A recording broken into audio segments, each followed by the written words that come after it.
You are listening to Shoot and Scoot, the Flames of War, Team Yankee, Federation, Narm and Great Wall podcast that tries to make sense of the weird and wonderful world of 15mm wargaming, with our tongues firmly in our cheeks, our pans as flat to the ground, and our dice, more often than not, failing to shoot and scoot every episode. We invite you to join us on our many hobby misadventures on Facebook and on the blog at breakthroughassault.co.uk, and to shop online at Battlefront Hobbies because Hammy didn't get any games for Christmas. Oh, did he not? Nothing. No, I think owning a game shop and having, many thousands of model armies. He's probably already. Didn't he have to Dewey Decimal all his unpainted figures recently just so he could see what's left? He did, and then he ran out of numbers. Yeah. Outrageous. If nice dice are your vice, then be sure to check out diceofwar.com.au, our dice sponsor here at Shoot and Scoot. And if you need bunkers to bus or autobahns to go too fast on, then also head over to Frontline Terrain .square.site, our terrain sponsor. Yes, do it. That Autobahn looks absolutely incredible. I couldn't believe that was the 15mm tank on it. Yes. We'll go on to that later. Oh. If you would like to contribute to this failed cross-check of a podcast, you can now also become a Patreon supporter by following the link on the Breakthrough Assault blog. Pay £1 a month for your chance to also become internet famous. I'm Eddie Fez Turner, broadcasting from somewhere in the south of England, and I'm joined by my co-hosts Duncan, Painted Points Teaser, Gosling. Just the tip. That's what I painted. And Lee, Last Man, Last Beer Bottle, Parnell. You have to switch to port in a minute. As opposed to starboard. You start turning left. Yeah. They go naval, yeah. Welcome to episode 86, the one where Santa has come. Lee, what are we talking about tonight? Tonight we'll be talking. Well, as we are in the Christmas gooch at the moment, we'll be having our Christmas party episode. Woo! So we're going to be saying hello to our new patrons. We have quite a few in Internet Famous. I think we'll then be discussing what we've been painting in Faces Bases, what we've been playing in News from the Front. We'll then have our Christmas party, and then we'll go to an officer answers and events. By Christmas party, do you mean Christmas quiz? Christmas quiz, yes. Well, the whole thing's a party. Every day's a party. Well, no, it's when Eddie starts photocopying his nether regions that we got to start worrying. I just like the fact it's got a Zoom function. Internet famous. Yes, so Eddie, introduce our new patrons, please. Our fantastic new patrons. So quite a few. So the first off, thank you to Daryl Noonan, or Daryl Not Your Nan. Not my nan. Not my nan. Thank you very much for becoming an interim patron. You are now internet famous, infamous, especially in Canada. Thank you very much to sorry, my phone just fell over. Brandon Gigi Antonio, or Brandon Digimon. Digimon, yep. Thank you very much. You got to catch them all. We also, he's got so many. Thank you. We also have Jasper Graff, Jasper von Graff, who I played at the ETC, I believe. Oh, really? Is he as regal as his name suggests? He is elegant, like a gazelle. Yeah. Like a gazelle with a tow missile. A tow missile toting. Tow missile toting Jasper Graff. Yeah. And I think we've done the next two already. Hold on, 1 second. Jasper Graff, is he the guy with the thing where you put your hand on it and your hair stands on end? That's Van de Graaf, yeah. Oh, okay. Yeah, something stands on end. He's quite pretty. Oh, okay. Then we go over to Luke Taylor. Yep. Tinker Taylor. Oh, Luke wasn't the last one. Right. Luke wasn't the last one because he's not the Luke that we looped. He's a different Luke. Different Luke. Luke Mark II. And then again, because that's on my list, James Clark, who is not the famous writer's cousin. Yeah. Was he on Top Gear? Right. I got a bit carried away. Got a bit carried away. I think we have more, but I'd just like to say thank you to these new and all existing patrons. Yes, thank you to all the patrons who have smashed that like button and broken it and decided to send us money instead. Oh my god, are you still smashing that like button? Well, we are now putting their episodes onto YouTube from this last episode onwards. I'm trying to augment them by putting in pictures like what we've been painting and that kind of thing. Augmented hobby reality. You heard it here first. Can we please have some gratuitous Richard Nixon shots in there, just woven in amongst all the other pictures? I should do like a subliminal. It just flashes up. Dick pic comes up. Yeah, exactly, like in Fight Club with Yeah, when he puts splices the single frame of naughty film into the normal films. Yeah, I'm saying when the president does it, it isn't a re-roll. Exactly. Lucky gal. It's appropriate. I mean, Nam that, definitely no Americans in Cambodia, that kind of stuff. It's definitely not. No. So yeah, thank you very much to the patrons. I haven't been into the Discord for a while, so I've probably got like 1 million messages in there now. You will. It's extremely active, distressingly so. Distressingly so.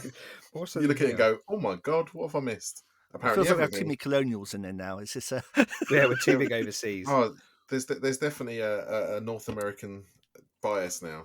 I think. I mean, today's conversation was pronunciation of the letter, of the letter Z. Yeah, Z. Z. I don't know what no, it's not Z. We're being critiqued on how he said ZSU. Apparently, what did you say? ZSU. ZSU just sounds weird. ZSU. That's Z. ZC. Z dead. Yeah, Z is dead. There you go. It's not a bicycle. It's not a motorcycle. It's a chopper, baby. Okay, whose chopper is this? Z. Who's Z? Z's dead, baby. Z's dead. Yeah, great. No, not Z, is it? That'd be a different film altogether. Yes. What's to be own petard? Yeah. So anyway, our patrons, like I say, can throw abuse at us on Discord, as well as ask us the questions, which are now feeding into us answers. So I basically go through and pin them to try and keep track of them in what seems to turn into a massive discussion each time. The questions, not the patrons. Yeah. Well, yes, we have GCHQ for tracking the patrons. I was going to say, I do love the fact that it just seems to spin off into a big conversation. So someone will pass the question, and then more questions will come off the question. It's like, oh my god! And that's why it's an officer answers. It's because we're not the officers; it's everyone else. Yeah. And then you also get, like say, access to the episodes early and any kind of video content. We do, I do basically. You get a discount. Mark's different. Mark falls into different rules. But anything I do, you get patrons get access to. And it's quite a nice little community we got going. So please come and join us for a mere £1 a month. You do get a discount on the Teespring store as well if you want any cool swag that you want. Exclusive merch. Swagging. You can get Chief Archivist Darren Hart to actually show off his coffee cups and his ramming speed. Yeah. Hold on. Steady on. Hold on. His ramming speed and his mugs. Do I need to have safe search on for those? Yes. 2 cups, 1 Canadian is what I'm saying. Two cups, 1 Canadian. For God's sake, don't Google that, Darren. Well, speaking of Canadians, I had Tim Hortons coffee for the first time today. And how was it? It was... I think Tacy described it best when she said, "That is average American coffee." And wow. No, but which is fine because actually, those who have been to North America and had American coffee versus the British shop bottle coffee, sometimes that's what you want because it does have a distinctive flavour. The signature hot chocolate was really good though, like unbelievably sweet, without being too sickly until you got to the bottom last bit. But no, really good. And Timbits, which are like donut holes. Yeah. Oh, holes. Holes. Okay. Yeah. Okay. So nibbled on some Timbits and had a hot drink. Which is it was all right. Like I say, I can see the appeal. I am looking forward to going to a first actual Canadian Tim Hortons though, and seeing how that compares to the one on the south coast of England. Is it better than Starbucks? It's different. Oh god, that doesn't sound good. No. Like that's like saying, oh, "Mummy, am I handsome?" And she's going, "You're very special," and you're like, "Oh no, no, it's not. You've got a nice personality. It's bubbly." It's different. It's a different. Yes, they're both coffee, but they're different styles of coffee. So whether you prefer one over the other is very subjective. Well, I like Americano, so it's just black coffee. Yeah, but then that will come down to the actual the grind, and the grind, the roast, and the pour method and stuff like that. So it's like Costa and Starbucks are both, again, same product, very different flavours though. So that's small batch coffee. Yeah, small batch coffee. I'll go full Brighton hipster here and go small batch coffee. It's the way forward. Yep. You want that civet coffee that's been through a civet cat's lower intestine. Dice-Saloon coffee, that's the best stuff. Do you know about that? Dice-Saloon coffee versus Mike Everest's attempt at coffee in a barn. Mm.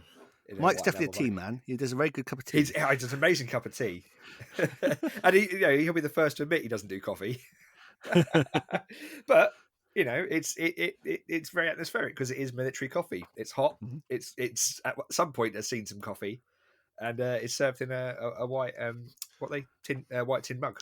Enamel mugs, yeah. Enamel it's hot mugs, and wet, isn't it? Hot and wet. It's all right if you're in a jungle. Even better if you're in a barn, apparently. Well, especially if it's cold. It's very cold, yeah.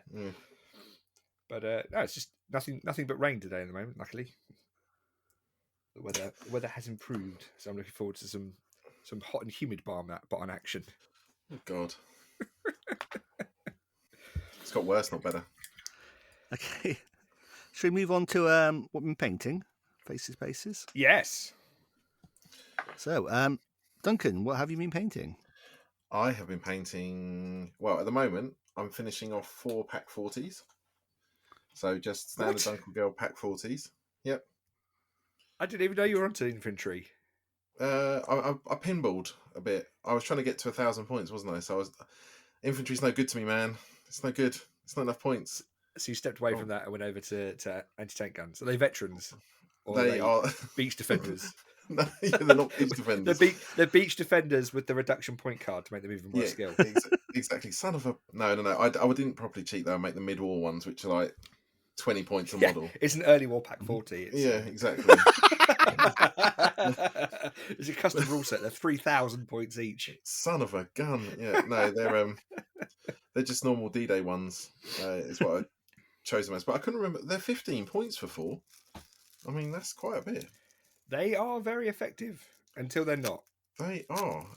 So yeah, I've painted up. I'm just finishing those. I've got the bases to do. I was taking some pictures because I can't remember who asked on the barn chat about basing. Mm-hmm. So I'm going to take some pictures about the various different stages of basing. Mm-hmm. I think was it Chris? It might have been Chris. So I'll do those. I've got T62. Sorry, the 3D printed ones from Fenrau, and they've come up quite nicely. Finishing those off for the mega game. I've got to work out what lenses are what to paint them. There's too many lenses on these things. This is what Seb was saying when I was trying to explain all the different things. So Chief said, "This tank is mostly glass." There's nothing more depressing than going right. I've just about got all my tanks green, and if I can get some dry brush some mud on and pick out like 1 or 2 bits of details and maybe do some decals, and the next post is like, oh, I've put a 3-stage highlight on this vision block. Yep. you have to paint them like jewels from Warhammer. So you got the slight different glass reflection at the bottom. And just get them over, man. When I did my Elder Army, I just cut them off and glued on plastic gems. Did you really? Yeah, it worked really well. I took a picture. Yeah. So I finished those off I'm also just painting the hip, so that he also does a 3D printed hip, and that's looking quite nice. You are the hobby hipster. I am, and it's looking quite nice. So that'll be good. I also painted the SU-122s that have been sat on the pile for a while. They got finished, and I also finished all of the Dutch. So my Dutch are now completely finished. I have no more Dutch to paint. That's pretty impressive. That is impressive. Empty bucket. Yeah, so there was PTRLs, the Purtle, Dirty Purtles. Purtle. Squirtle's filthy as a Pokemon. It really is. And then, so I painted those, which are like the Gepard, the Dutch Gepard. I painted that the final infantry platoon and their transports. And, the tow launch thing. Can't remember what it's called. Pratt. The Pratt, that's it. No, it's calling a Pratt. Yeah. For forgetting, yeah. So that got done. And I can't remember if I talked about it, but the comets got finished as well. So I got 4 comets finished up as well. Nice. So there's been quite a few bits in December. I'm just looking now. 4, 7. Hold on. If I go to there's a summary page here somewhere. I've got to do another one of these spreadsheets. It's going to drive me mad. Overview. So yeah, it's been a few bits in December. 24, 38. Yeah, about 38 stands. So a little bit quiet. The big question is, have you made the 1,000 points for a year? As soon as I've based these pack 40s, it'll be 1,005 points. Wow. What? Good work, mate. Good work. Yeah, well done. Yeah. Round of applause. I mean, so it did really. It was a bit. It was one of those things where I never set out to do it, and then when I realised I had, it was closer than I thought it was. I thought, oh, probably should get a move on here. Actually, try and do it. So the T62s will push it over a little bit more, and I've got some West German stuff to do as well. So none of that. I don't know how much of that's going to get finished before the end of the year, but the pressure's off now. Yeah. I'll say, jeez, 1,000 points. Yeah, which is it sounds weird, but I mean, there's stuff in there as well that didn't count. So really, like objectives yeah, stupid buffaloes. Well, this year you weren't painting nothing but king tigers, and you didn't do 1,000 points worth of dug in Fate of a Nation Panzer IVs. Yeah, ridiculous points per pound cost. But no, it's gone quite well actually. I'm pleased with the Dutch actually finishing. I think that will be it now. I think genuinely that might be it until the book drops now, and I don't even know in the book what will be particularly new for the Dutch. So yeah, unless they give them a leopard 2A5s early or something like that. It's I can't see much change from the Dutch, to be honest. No, it's going to be a weird one actually. But they might get Dutch Marines. I don't know, because I think they were weren't they slated to go to the So the Dutch Baltic. Marines basically they provide a battalion into one of their Royal Marine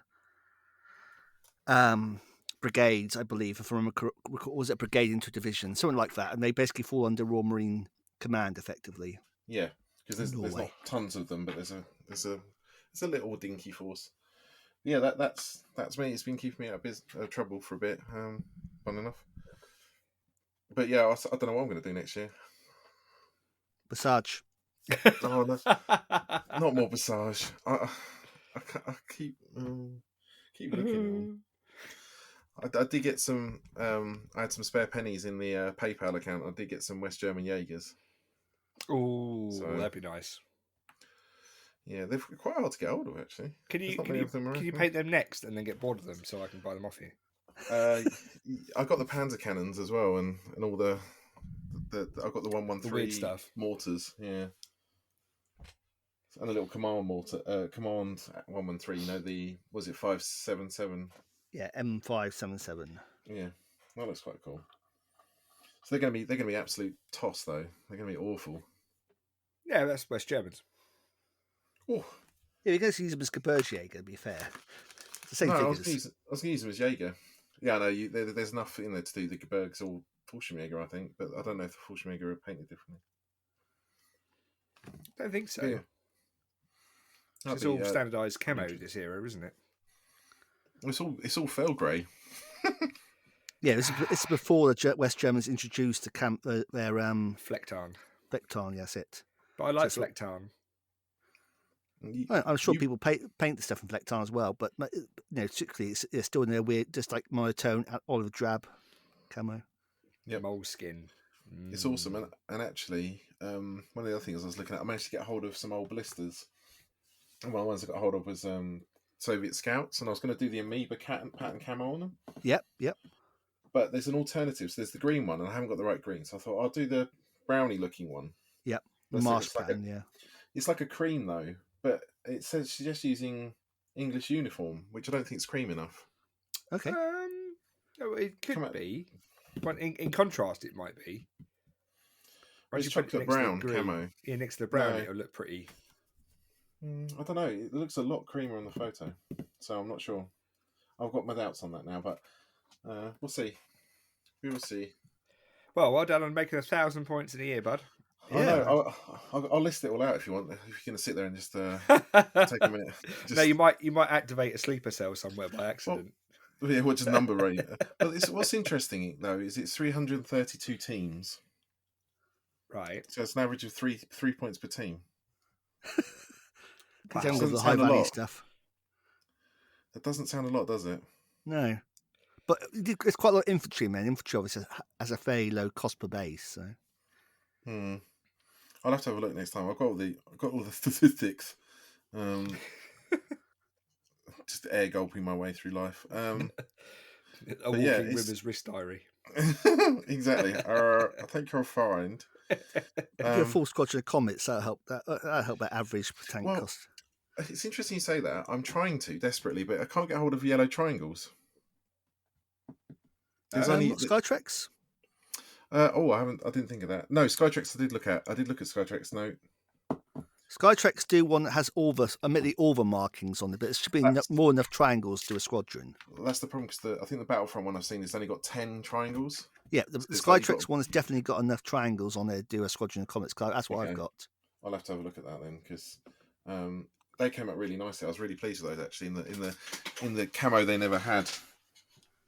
Well, not in World War II. I'm curious if they ever had it in Korea. I'm not sure. Yeah, that's what I was trying to look at the other day, and I couldn't find I could only find a couple of pictures of comets in Korea, so not enough to really base an opinion off. But they do look awesome though, and I mean that's one of my little things from this year. I finished my 2022 article today, and it was that whole Shelt thing and the Bulge British might be my favourite thing from this year, and I didn't expect it to be either, which is always nice. When was the deadline for that article, Lee? Thursday. What day's today? Wednesday? Tomorrow. Wednesday. Tomorrow. Excellent. Haha. I love deadlines. I like the noise they make as they go wishing by. Yeah. So I didn't do too much on that because I thought we were going to talk about it on here for a bit, so I didn't write too much. But yeah, that the British book was probably one of the most interesting that came out. Mm-hmm. And again, I didn't expect it to be, but yeah, it was surprising. The Brit Bulge book. Yeah. Surprisingly engaging because I just thought, it's going to be. I've got D-Day British infantry. There's going to be nothing in here, and then stupid Netflix. You know this thing you know nothing about. Yes, go on.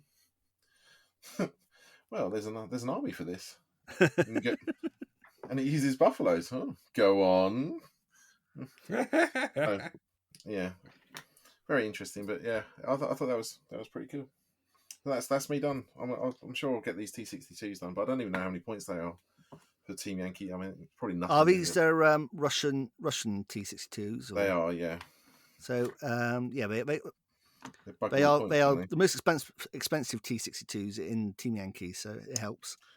Yeah, but that's like saying, I don't know, can't think of an example now. This is the best breakfast I've had today. It's a pretty low bar, isn't it? Well, it kind of sounds like my week. I've been eating nothing but breakfast food. What? I mean, is that what you've had today? Is it just Pop-Tarts, Eddie? Because that would explain a lot. It's mainly been chocolate, if I'm honest. Oh God, chocolate and it's rum. 5 points for 3 T62Ms in the Soviet. I've got 5, so it's a little bit more than that. From Oil Wars? Oh yeah, because that's where it first appeared before the World War III book came out. Yep. It just happened to be in my lap because the World War III Soviet books in my reading place. So. The toilet. Yes. Yeah. Also, his podcast, please. Yeah. I was going to say the other thing I've been thinking about today is I don't know what's exciting me for next year, but we can cover that later on. But I'm at a bit of a crossroads. I'm not sure now. I don't know what's going to I mean, we can talk about it now actually, but I mean, I must admit, after seeing Pete's review, I mean,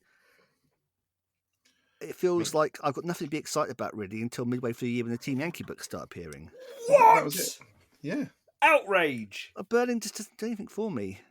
But why? Why? Well, why would it? It's over. This is just literally the epilogue, as it were. Kind of. It's just. But Lee, you're missing the key thing that most hobbyists do with new releases that they're not interested in. Yeah. It gives you so many more puzzles to solve with your opponent. But I'm not even sure there's anything interesting. I'm just not sure there's anything there that's going to set the world alight in terms of what people are going to be bringing to the top party and stuff. What? Are you not what? interested I'm in going to be super charging you fascist with French? old men and young boys with Panzerfausts. Your comments will be going, "Oh my god!"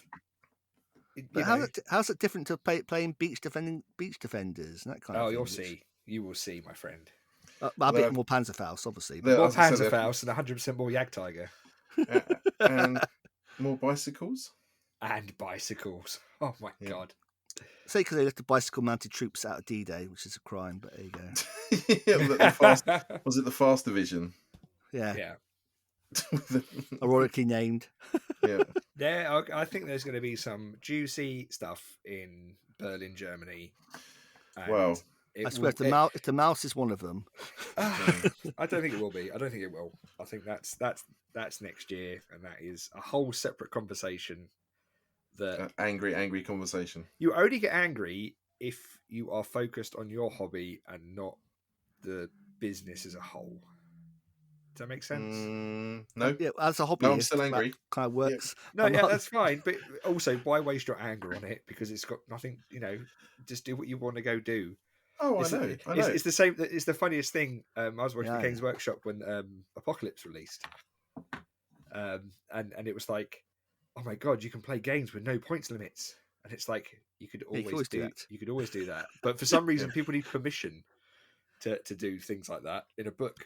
But Eddie, I've got a lot of pent up anger. I mean, I've got to lay it out somewhere. I mean, otherwise I'm going to get an ulcer. I've got to throw it back to Steve McLaughlin from the WWPD boys with recreational outrage. Yeah, because it's real, man. It's so real. Also, WWPD. Yeah. Ugh. Tried to listen to their back catalogue and it's all gone. Yep. Oh really? Yeah. The hosting all died. They did warn that it was all disappearing and to download episodes you wanted, but wow, it's Eddie. So he obviously didn't do that. No, I didn't. No, of course I didn't. No, of course. There was a deadline involved. I missed it. Yeah, exactly. But I don't know. I mean, the Soviet book. Yeah. So for those who've been living under a rock, or that don't frequent other social media things, the Christmas video for Battlefront have been released. For those who work for Battlefront and who have edited that, I want to say congratulations. I, for one, super duper appreciated as a fellow quote unquote content creator. Oh God, really? Jesus, sorry, I just swore then. That just actually drove me to the edge. I appreciated how well edited it was because it was only 5 minutes long.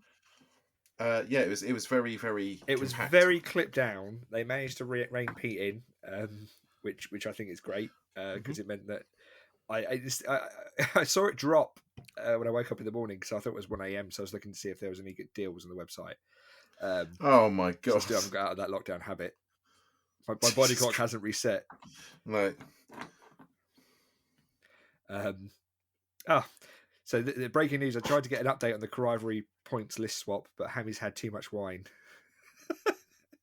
So he can't tell me about it. Oh my God. It's Christmas, it's supposed to. Yeah, but I like the idea that it's not just wine, it's probably like from an amphora.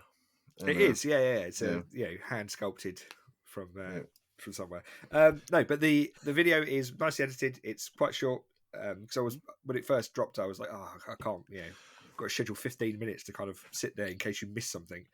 And it just goes through what they're planning for next year, which is fantastic. It was good to hear that the company, has apparently had a very good year this year, which made me quite happy because having things disappear and fold and collapse is quite traumatic.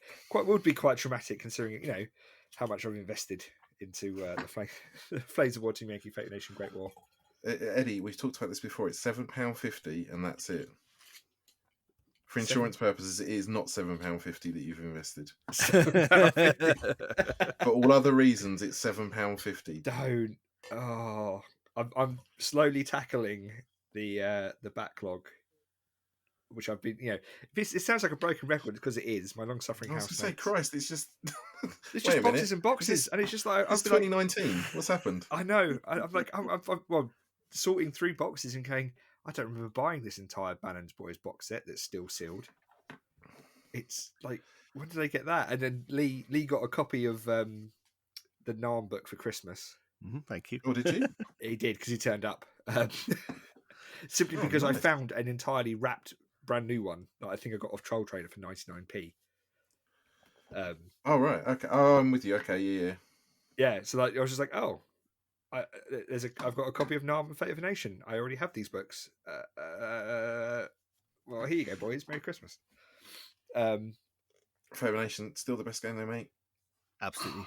Yes, I am. I gave my other one to Mike to try and tempt him into the desert. Mike Everest, the real desert. Whatever you do, don't do Egyptians. I've got enough Egyptians. No, I think I'll do. If he likes M60s in Team Yankee. Don't do M60s. M60s are trap. No, I need M60s to blow some up. They are the biggest trap in the world. M48s or Centurions. That's the way forward. Well, plastic Centurion kit. What? Yeah, that's coming out. Yes. It's a shame I got like those 2 Jordanian boxes for the resin ones. I should really do before that. Well, I mean, eBay's a thing, and some people some people will pay over the odds for a resin model. This is true. One, which I think was where my resin Egyptian Centurions are going, because I am doing plastics. I might have to pass them off to you to eBay for me. Totally, not a problem. The Fez hobby mine is always open. Well, just eBay them as a company. Yeah, totally. Yeah, well, I mean, it was them and dusters. I bought the dusters were really there because they're in the box. It's ready. You can't use them. Oh, you need dusters. So I'll just for keep the boxes Narm, are sealed. Keep the dusters for Narm. Yeah, you totally need them for Narm.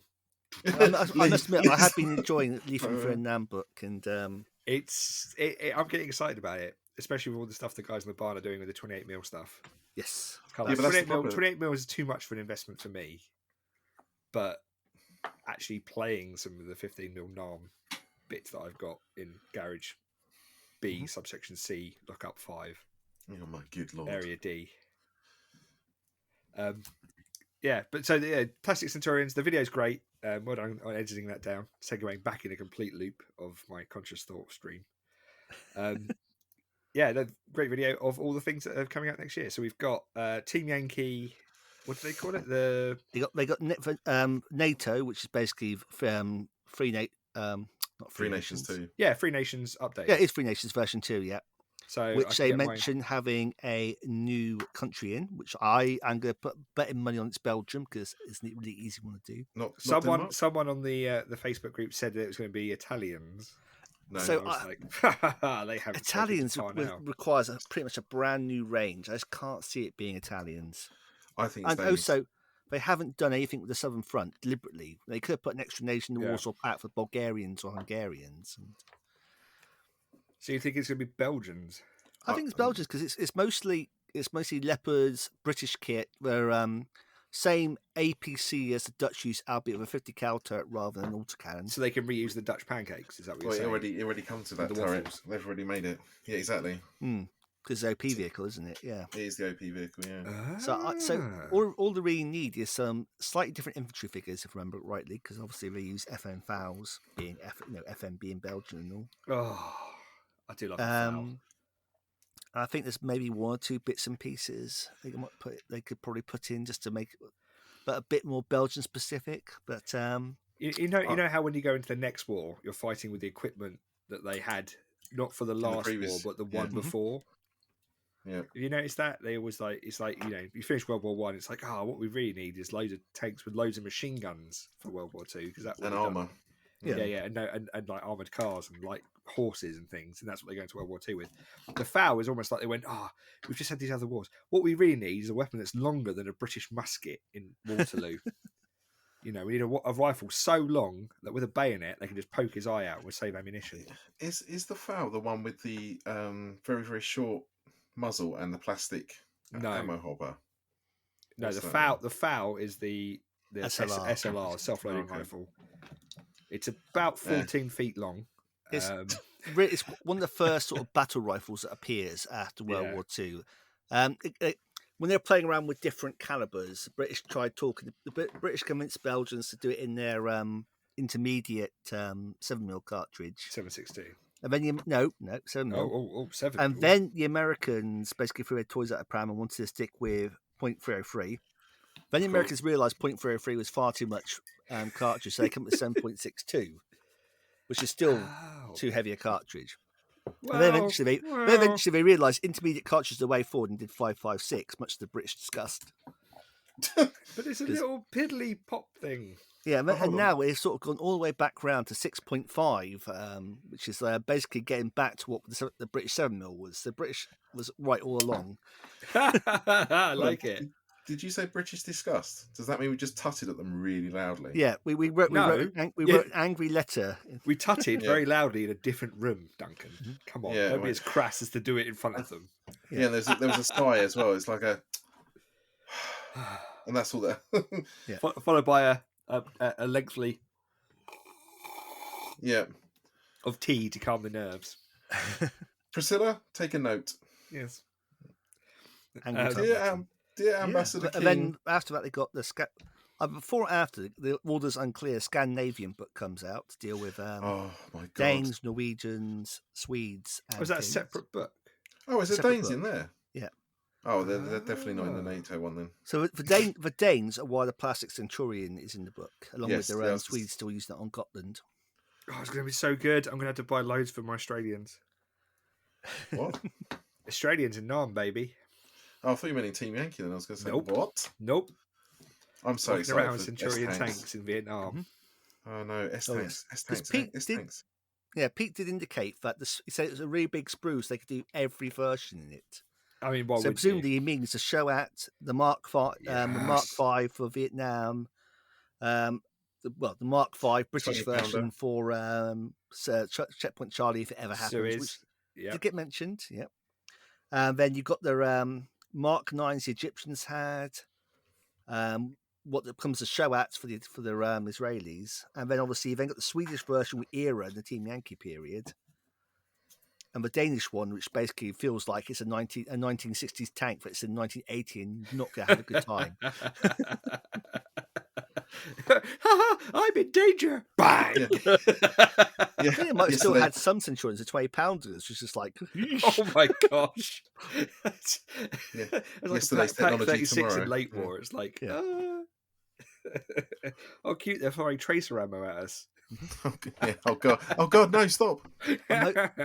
I'm hoping they got the Danish Mark 41 Walker Bulldogs, which are heavily upgraded and basically end up with bungalow turret, which basically has like almost thermal sights and that kind of stuff in. But it looks like it's got this big rectangle for a turret. Is it a bit like the Perea or whatever it is, the Israeli one with the pop-up missile? Yeah, like massive oversized turret it's got. Yeah. S-tanks and Bander cannon. That's all you need to know. Mm-hmm. That is my 2022. Is that your 20? There you go. Now you've got a thing to be excited about. See? I was excited about that anyway. Team Yankee wise, I am very excited about it. The Flames of War bit is just kind of like, tick the check mark for Berlin, and then we'll move on doing Pacific and other interesting stuff. So. Italy. Oh man, that would be cool. That wasn't talked about in the video. Awesome. That would be cool though. You just got to will it into existence. Just will it. Just for holidays is coming. Italy is coming. Exactly. No, it's just it's the Wayne's World thing. Book them and they will come. That's the Field of Dreams. No, it's Wayne's World. Is that the cooler version? 100% less Costner. Exactly. Oh my god, Kevin Costner. 100% more acting. Do you know the Field of Dreams is an actual baseball stadium now? Really? What? The Field of Dreams is an actual baseball stadium, but not on the actual original farm because they couldn't get permission for it. So they had I'm trying to think, National Baseball League. No. Like the NFL, but for baseball. Yeah, I'm trying to remember what it is now. Failing. But they bought an actual stadium on the farm down the road, and it is because they couldn't.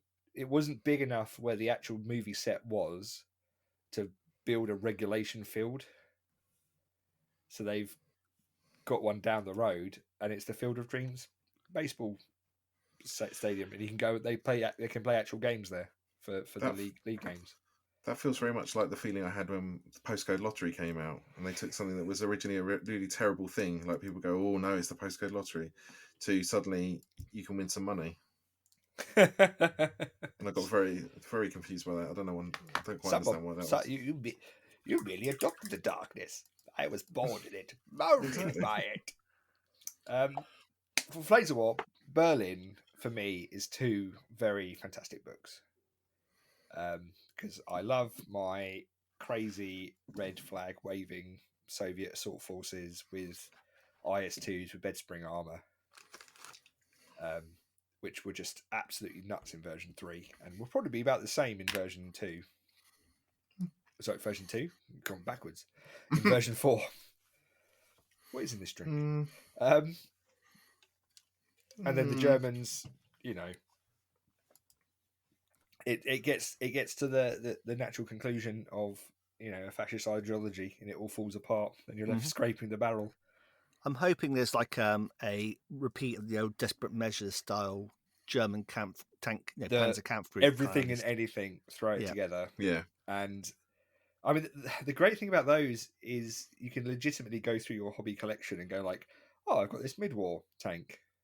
Oh, I've got this early late, and just mix platoons to form, My favourite one was I never had a painted German mortar team for my Desperate Measures list for German army, so I just used my Fallschirmjäger models. Because why not? Yeah, why not? It's obviously the same stat line, but you're just like, yeah, they're Fallschirmjäger replacements that have been roped into this desperate camp group to get repeatedly run over by comets. But yeah, so that's they then told there's a plastic Panzer II. So they said early war isn't next year, but is in the works. It still feels like the Panzer II is largely done not for the Panzer II, but for the West chassis. Yeah, the West and the Marder chassis. Marder. I mean, if they can put those all into one box, and it looks like they are learning the lesson that they shouldn't have released 4 different Marder 2 boxes. Yep. Finally, which is good. So there's no lurks. Panzer lurks. Panzer 2 lurks. That would be nice. Yeah.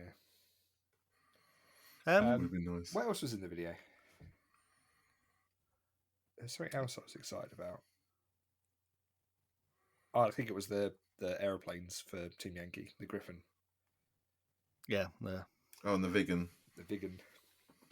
But no.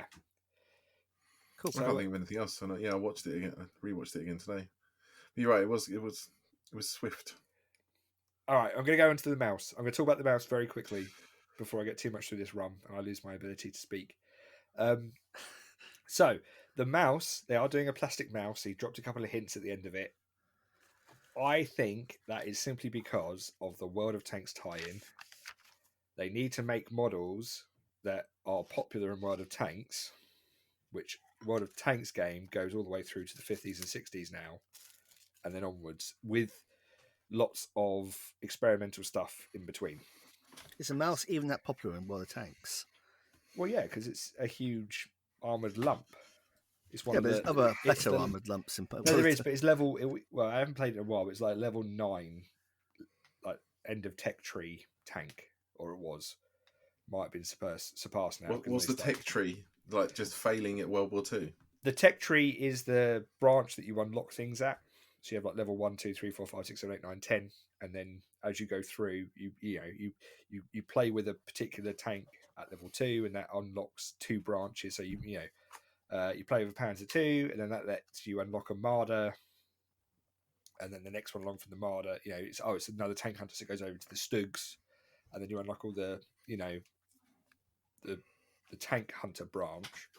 If you wanted to get to the mouse, you have to do the heavy tank version, which is why you then start off as a Panzer, go to the Panzer 3s, the Panzer 4s, go down to an early, the Porsche Tiger, that kind of thing. So it's different branches of the same evolution. They kind of tie it together so that they force you to play lots and lots and lots to get the tank you actually want to play with and then upgrade it, and then realise it's not that good, and then stop playing. So I think it's a tie-in.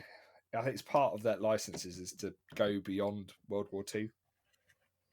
So I think, and this is totally my conjecture. It's just me looking at it, going, well, if you had to do that, what would be the pitch? So I think they're going to do that. Do a couple for each nation. So I think the Brits might. Well, that might be why they've got the Plastic Centurion at last, because that can do the Black Prince. Was it? No, Black Prince is isn't that the church? Isn't that the Black Churchill? Yeah, it's a stretched, widened Churchill with a 17-pounder turret. Oh, maybe not then. What was the forerunner of the Centurion? Churchill. That's what I'm saying. It was.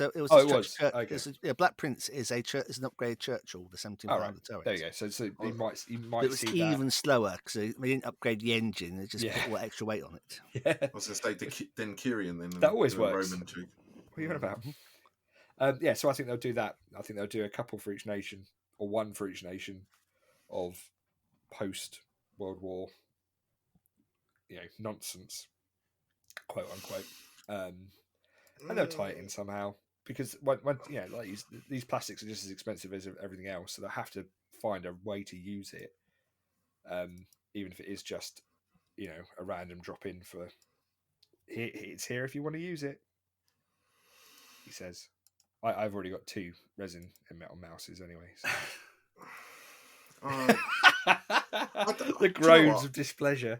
No, I don't even care if it exists. As long as it doesn't remove something that actually existed. I don't care. It's one of those things you just think, it's fine if people want it.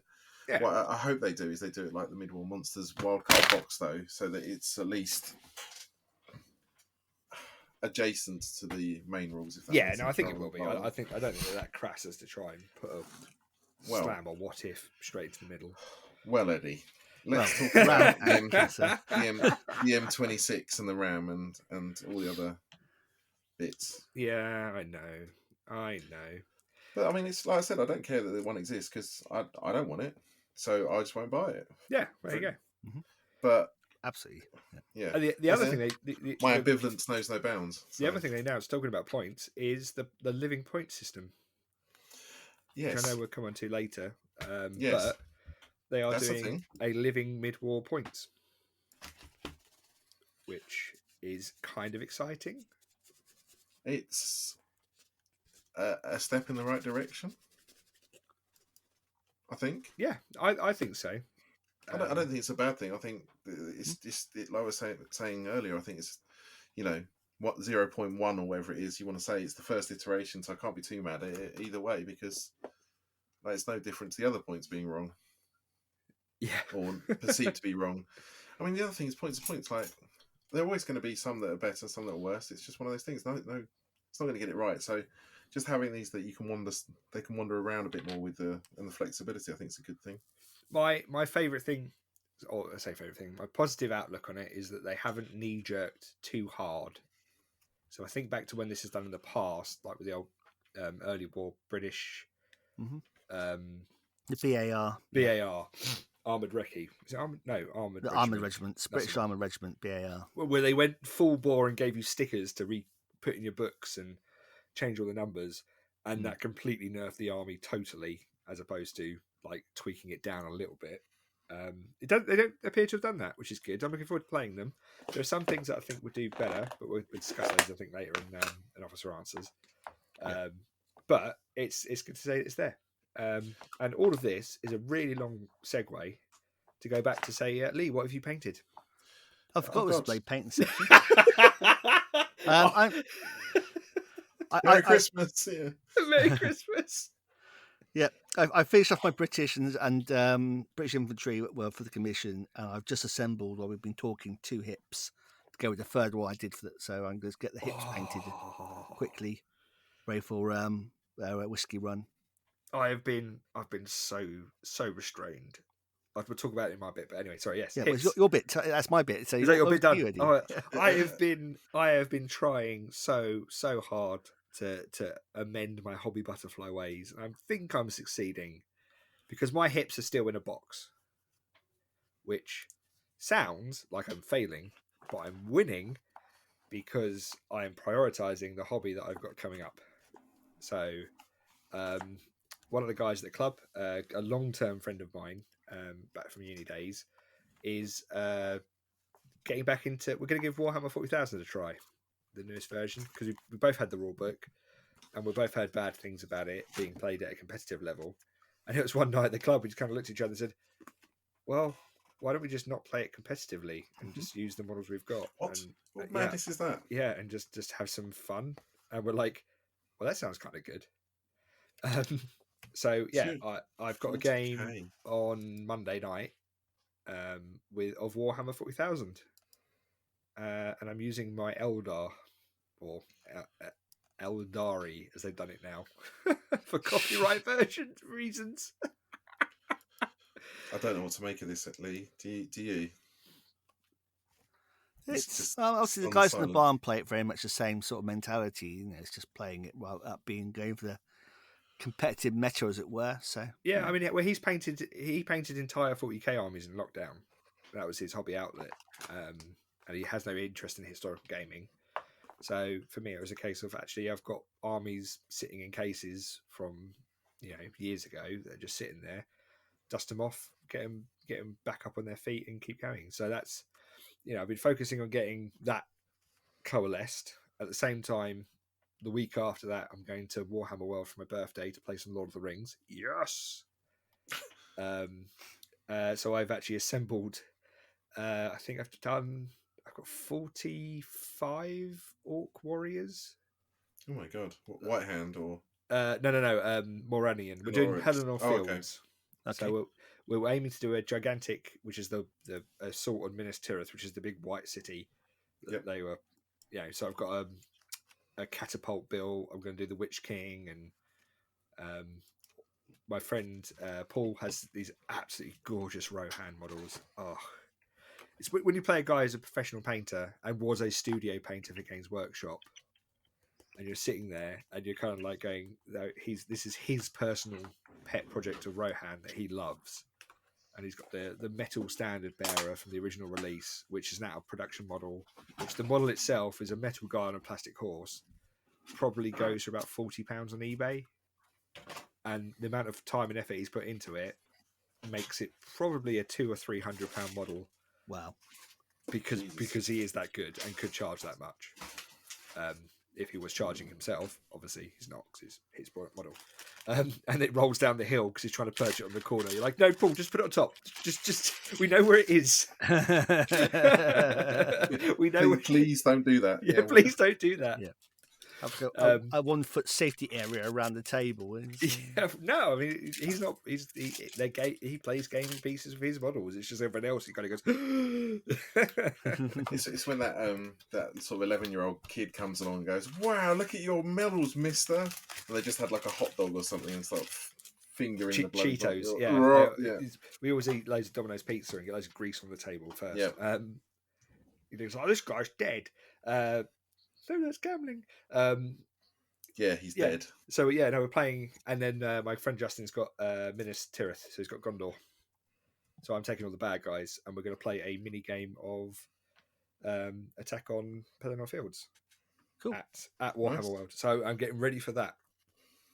Which, interestingly enough, Warhammer Worlds used to have a fully painted policy, which they've dropped. Oh. Because they thought it was a barrier to kids and people playing games. So it has to be 100% GW, which, I mean, that's fair enough. If you're going to the headquarters of the company. That's semantic models, yeah. No, sorry, you misconstrued my then. I actually think, I'm not sure about that, about the fully painted thing, because I think it's an inspiration half the time. Yes. However, if you want inspiration, for £7.50, you can tour. The other thing I'm really excited to go see the museum. Is tour the museum, and it is phenomenal. It's so good. I mean, if you're anywhere near Nottingham, even if you don't like Games Workshop, it's that impressive.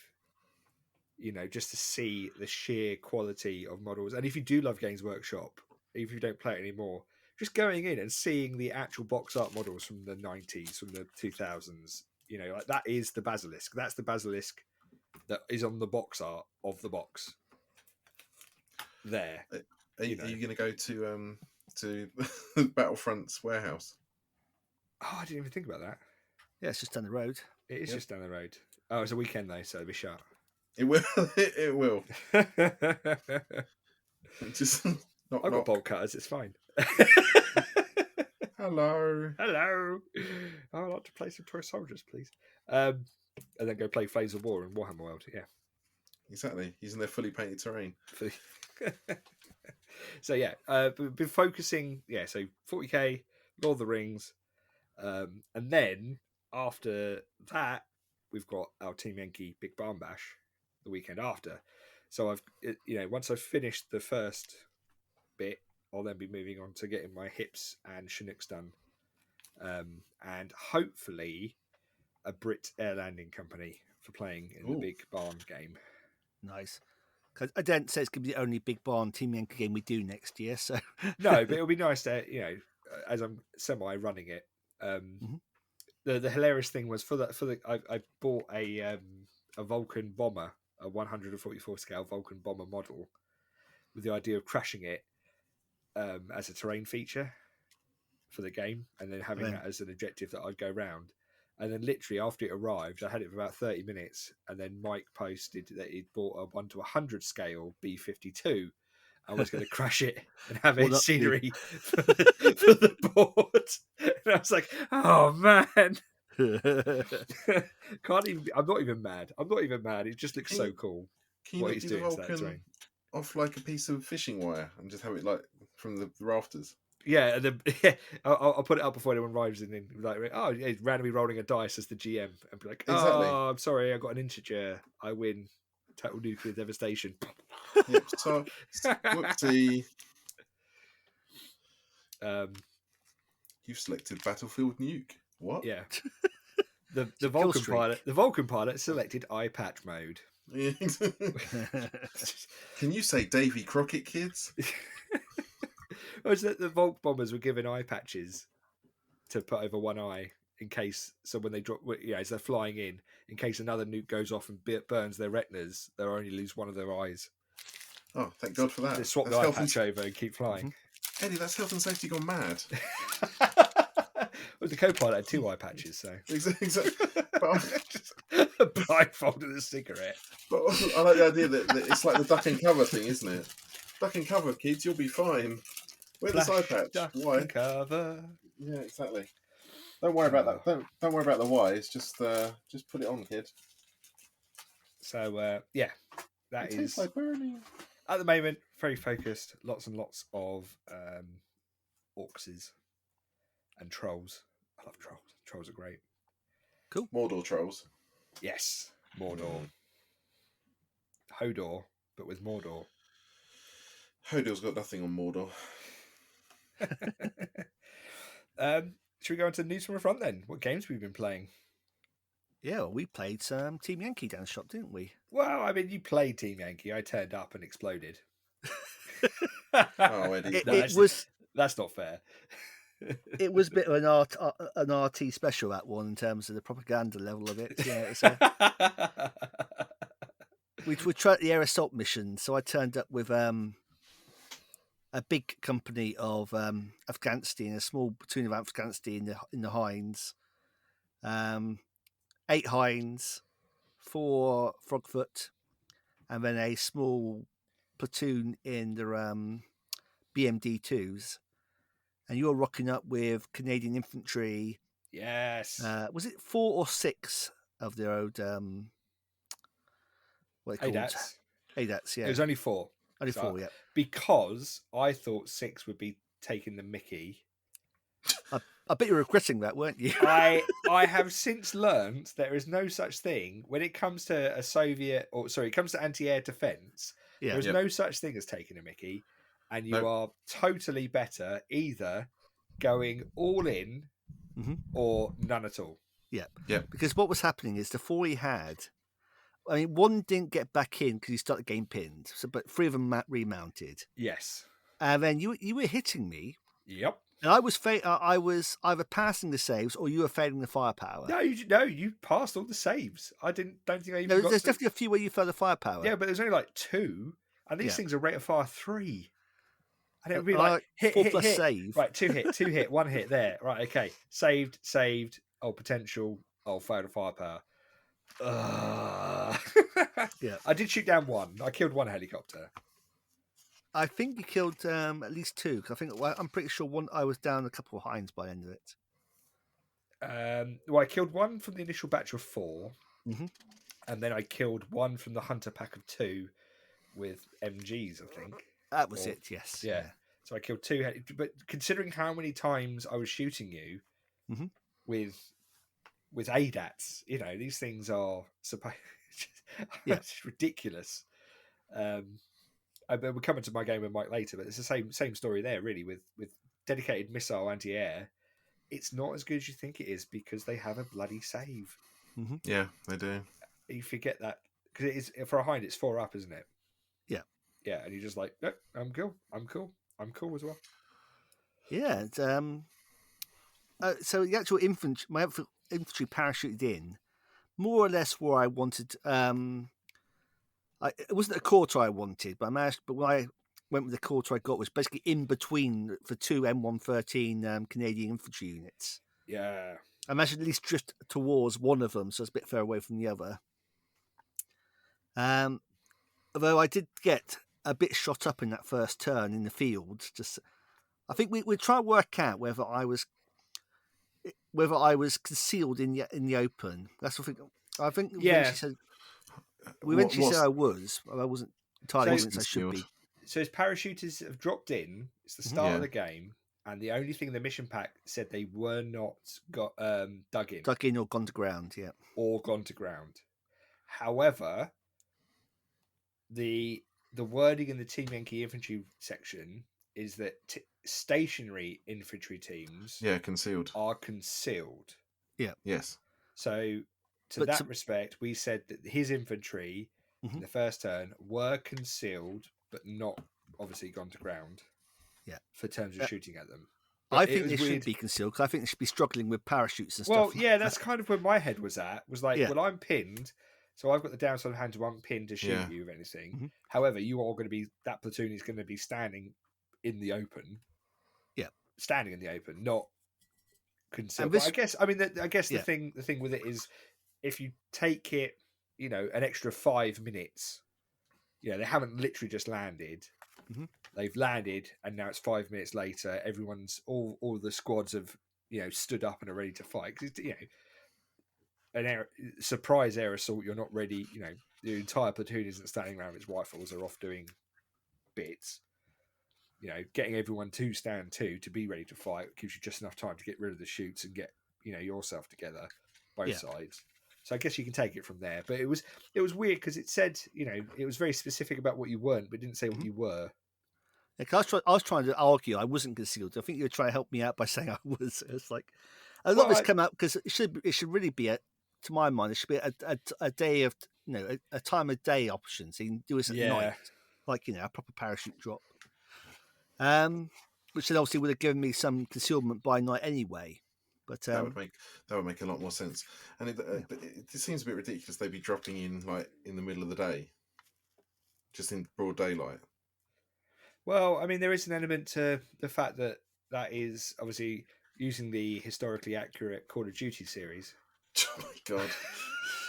But there is an and looking at recent events in Eastern Europe, doing it at night gives you the protection, but that may not be your biggest threat. It's also then more disruption, the actual assault. And that kind of thing. Well, more sake of doing this stuff at night takes a lot of extra training, a lot of extra equipment as the assaulter, and if you don't have that, then doing it by daylight time, yes, you'll lose more to enemy shooting, but you won't lose as many to dropping them in the ocean, so everybody drowns. Which sounds silly, but night operations are incredibly hard. To do an aerial assault at night. I was expecting it to be a dusk or dawn type thing. Yeah. But without the vampires, obviously. So. Just turn 3, everybody, all the dead models come back to life. Exactly. Salma Hayek's in it. Roll for distraction. Oh, I'm pinned, but I'm not complaining. It's an odd one though. You're right. It should probably call out one way. It should say, because the defender has the first turn, right? Mm-hmm. Yeah, which is unusual. Exactly. So that's why.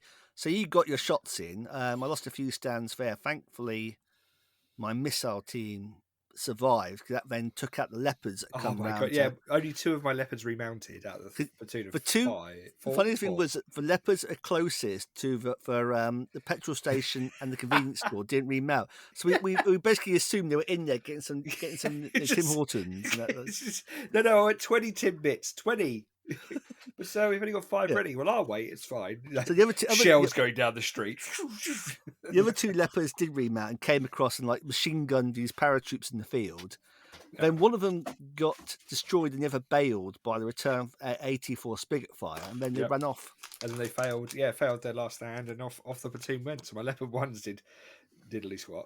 I think, actually, looking back, you should be concealed. You should be concealed but not gone to ground, because I think that works in the timings. Yeah, okay. Well, that's how we played it. That's how we played it, and I think forward. Yeah, that'd be my ruling. Hopefully, someone who is in the know will let us know on that one.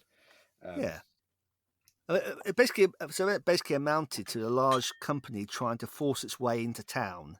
Yeah, RPG fire taking out the M113s. But then it was a real short, sharp firefight between these dug-in Canadians and their supporting Lynx recce vehicles. Oh, those Lynxes were good. They were brilliant, and you positioned them so well, because it basically was nowhere could assault you without triggering them for defence fire. You didn't shoot. You stayed on the ground because you're a scout. Yep. And then I was like, well, if I go in, they'll open up that autocannon, and if I don't, then I'm basically not making progress here. I need to make progress. So I learned that from the ETC Polish player in the last game, who did the same thing, but with his infantry and HMG Universal Carriers. Yeah, and it's these just sit there. They're really move. Hard to hit because they're gone to ground. But the second I try to go forward, Decker. And I couldn't use the Hinds because the Hinds were still trying to take out the ADAT, so I was still really bogged down dealing with that. And so that leads me on into the aircraft rules. And if you have no anti-aircraft defences, you can do that. Just get within 8 of the enemy. Mm-hmm. Yeah. Yep. Because then you can't be targeted. Precisely so. But eventually I just really over the course of 3 or 4 backward and forward assaults managed to just push you back off the objective. But it was a really hard fight. I think it helped that my reserved VDV guys in their BMD2s arrived in just the right place and scattered reserves. Poor old when 1AC came on. Rolled the racks, it scattered, got the worst board edge, drove across randomly trying to shoot down a Hind, and then had how many infantry turn up behind him? But it's a small platoon, so it's basically 3 AK teams and 3 RPG teams plus 3 BMDs. They went down the road to relieve the other guys. So. Yeah, so the infantry just walked on, bailed the 113, and then assaulted it and killed it in combat. Yeah. glorious 1IC. The thing is, with the mission, the formation HQs have to start off the table because I feel at HQ and stuff like that. So which we then played into the HQ as running off to go get the reserve Leopard 2s, which I thought was quite funny. But it works because it means I'm denied my reroll, which would unpin everything pretty much. Yeah. In the first turn, which is it's good. Really so I good think game. In the end, I went into that game with some skepticism about the airborne assumptions and how they were going to work, and actually it was a good hard fight. It felt relatively balanced for both sides. I was actually convinced by it. We'll give it another try in the future. The only thing that we did struggle with was the placement of the objectives. Yes, because it shows it.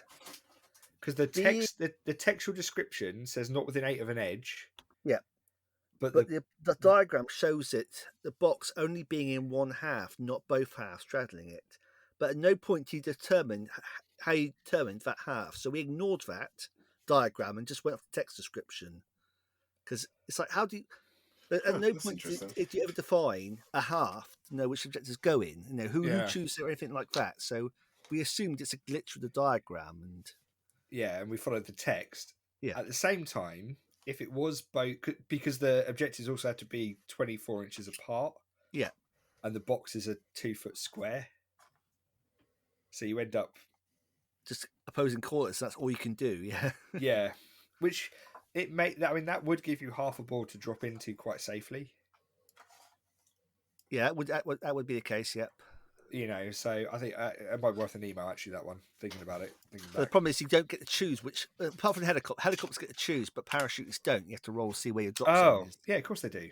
Yeah, so even that, so it kind of works the helicopter assault part, but it doesn't work for the parachutes.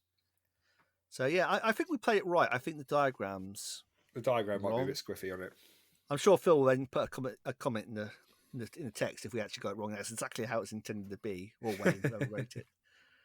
But so I think we'll play it like that going forward until someone proves us wrong.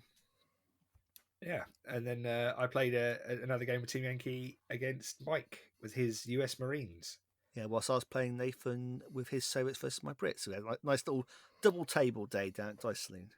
Where Mike elected to defend. He had his 2 Marine blobs, like the thing is a blob. And then M6 in reserve. He had no retreats. We're playing lengthways, fighting over a McDonald's. when it comes to Mike and when it comes to Team Yankee as a whole, I think it's much more thematic just to be that, go over to that element of, this is going to be one of those, well, in general, just don't etc it, quote unquote. So like the objective's in that McDonald's. The objective is that oil tanker, and we'll figure out the ins and outs afterwards over is it, isn't it, are you in range, aren't you in range, and just go with the flow. And because it's Team Yankee, everything's going to die. Stuff explodes with regular regularity. So I had my Polish, which was a short T-72 company, so 2 platoons of 5 HQ. Then the biggest blob of BMP infantry you've ever seen, which is full potato, which I may not do next time, actually, thinking about it, even though I painted them, because the LMGs and Grails didn't do much because I deployed them badly. And then some scouts. I went shilkers, so I had 4 shilkers. I also had 4 geckos. Oh my god! Yep. Well, you say that, right?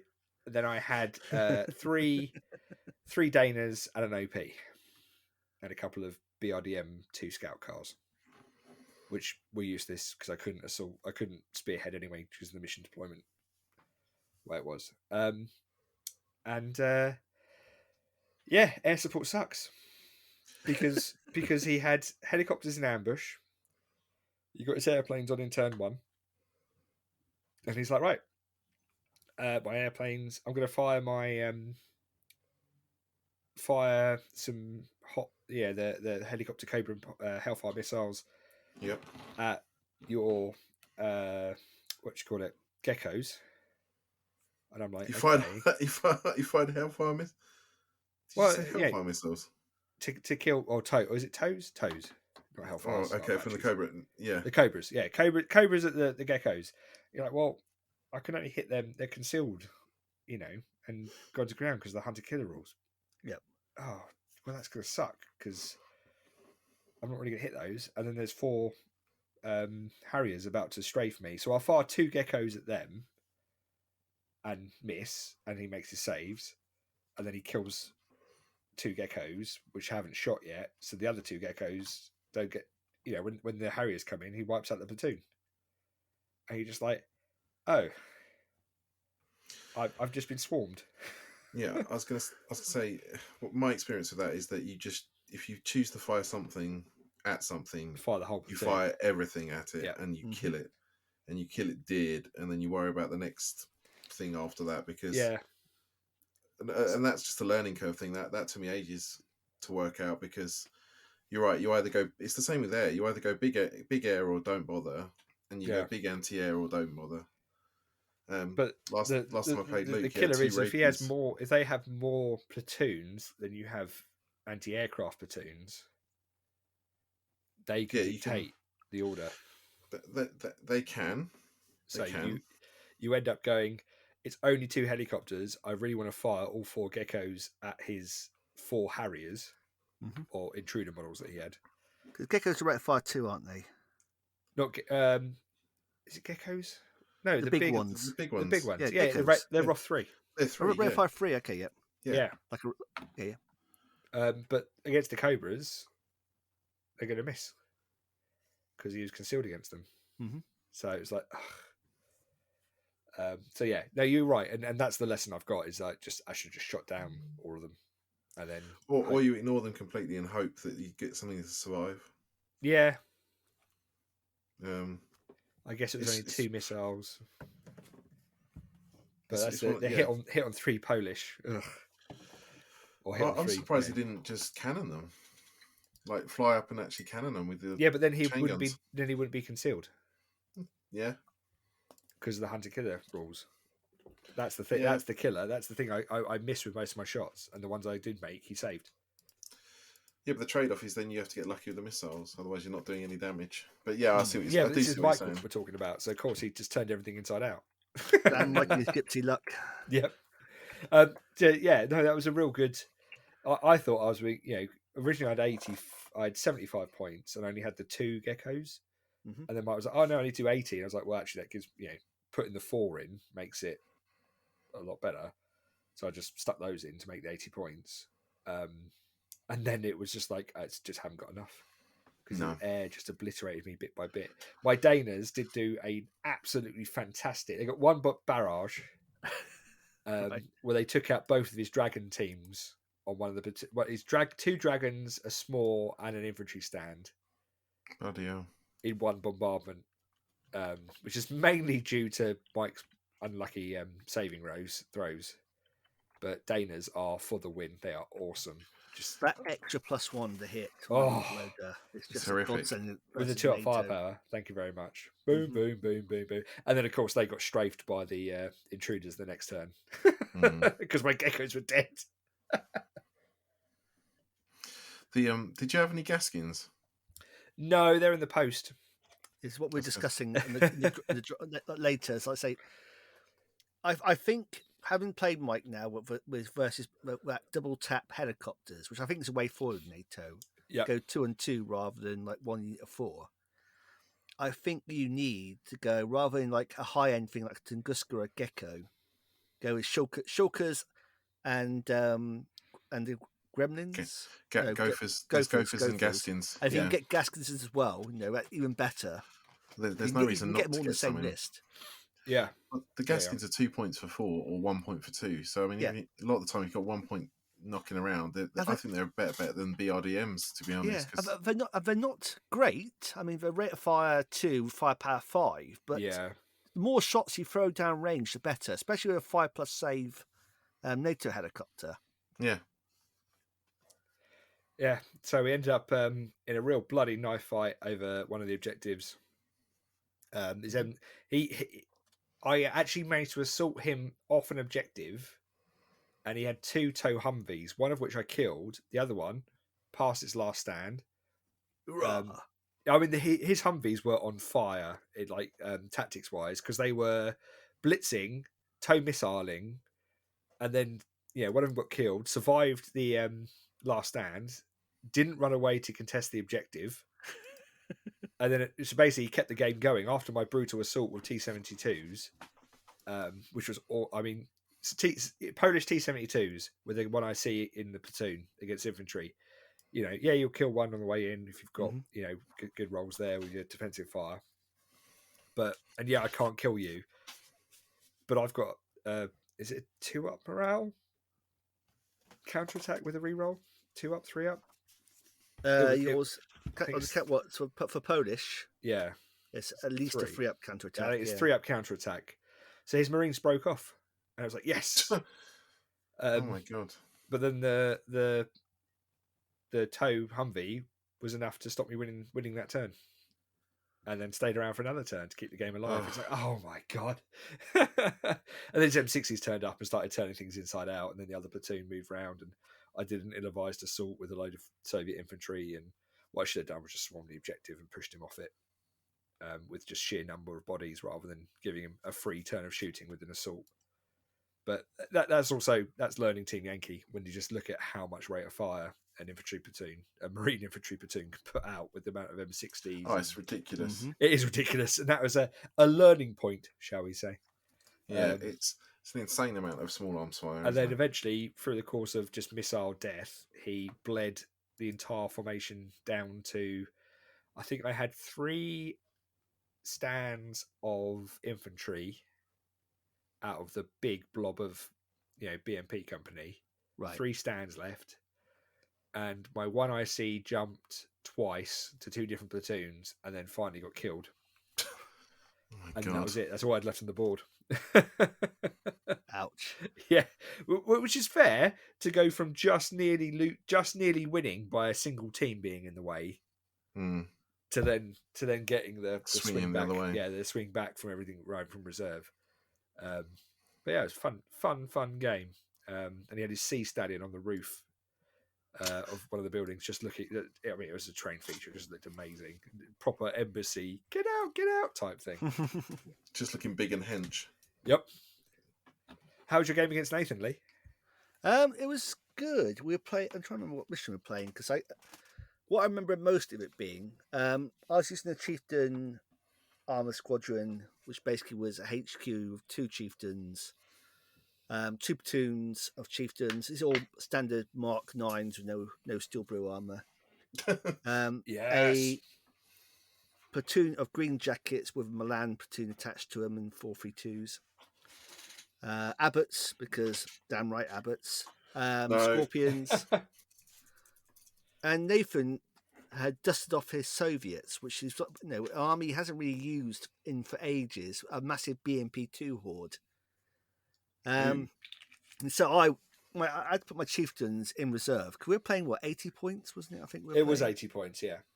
Yeah. So I put the chieftains off in reserve. So all I had on for anti-tank was the swing fires, the Abbots over direct sights, and the Milans.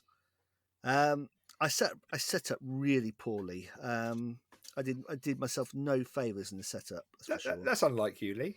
I know. It's always my weakness. I just still set back from the tree line. The idea of blitzing them forward. But I used to put the Abbots against the tree line, so I hadn't know where to blitz forward to. Oh no! Yeah. You Abbott blocked yourself.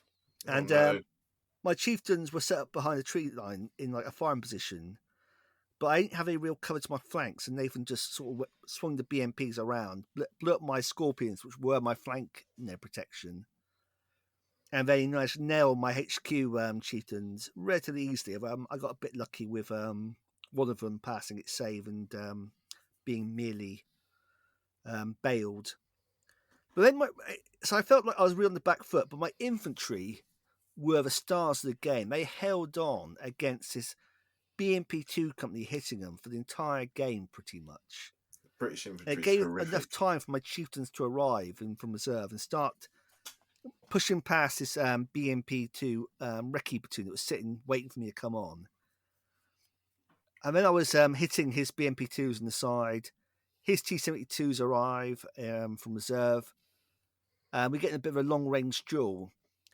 And it's just like, it felt like I was starting to turn the tide, but then the numbers started coming against me again, and my saves against the spandrel waves that were hitting me were just not going my way, which they weren't going to do with a front on the 17 version.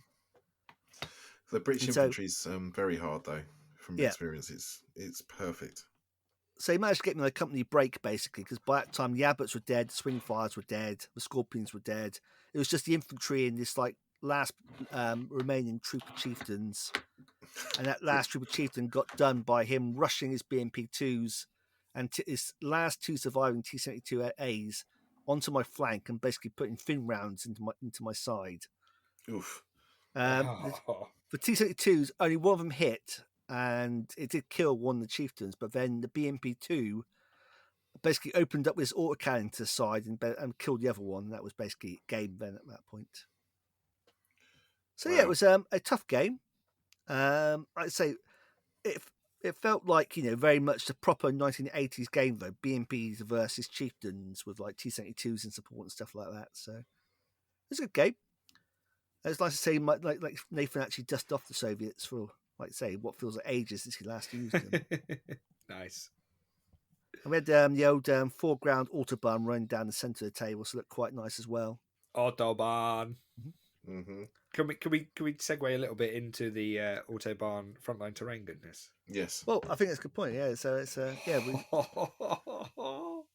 sent us a picture of the first prototype. So the first run of it looks very nice. The old intersection, as it were. It's an entire Autobahn intersection with lead-on ramps, a bridge over the middle, like 4 lanes.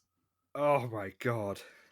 It's absolutely huge. It is an entire 6x4 board, really, isn't it? Yeah. So luckily we're playing on 15, 20 feet of board. Mm-hmm. I mean, you could put this onto like a 6x4 board, but it'd be pretty much the board would be the Autobahn basically. Yeah, I mean, and that's make for a really cool battle, but that would it'd certainly dominate the field, as it were. Yeah, but I think with concealing terrain, actually, is that bad? I mean, it's just like it's +1 to hit, and you've got lots of line of sight. You got a central divider giving some short bulletproof cover down the centre. You put some tree lines along one side at least, because obviously most of these had trees running down the side of them for like noise dampening. You can still, you can have like a little service area and stuff, like a little town off to one side, the outskirts of a town and another part. I think you could make a very good table around it. It'd be fun to play on. And also cars, if you have cars and things and trucks blocking line of sight and stuff. I mean, that is something I've asked them to make next. Is a wrecked car linear terrain block. Yeah, like a jackknife truck and stuff like that. Yeah, or just like a load of cars rammed into each other in a little like 6-inch section. Mm-hmm. Which I think would be great. But though, if you don't have the cars in it, then at least you'll finally get to use a road dash of a with a Scorpion. Yeah. With a Scorpion, and be like, I go as far as I want because I don't. There's no speed limits. Tip on. I wanted to find some 100 Jaguars and have them like an improvised RAF frontal base, basically with their Jags and dispersers. Oh, that'd be so cool.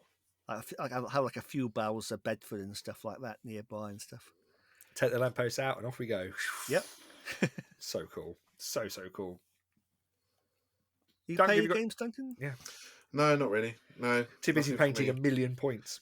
No, I think the last game I played against was Luke's British, but that was when the toss actually ranged in.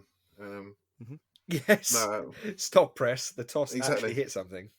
They were devastated. Just thinking about your British infantry, then that they actually murdered them.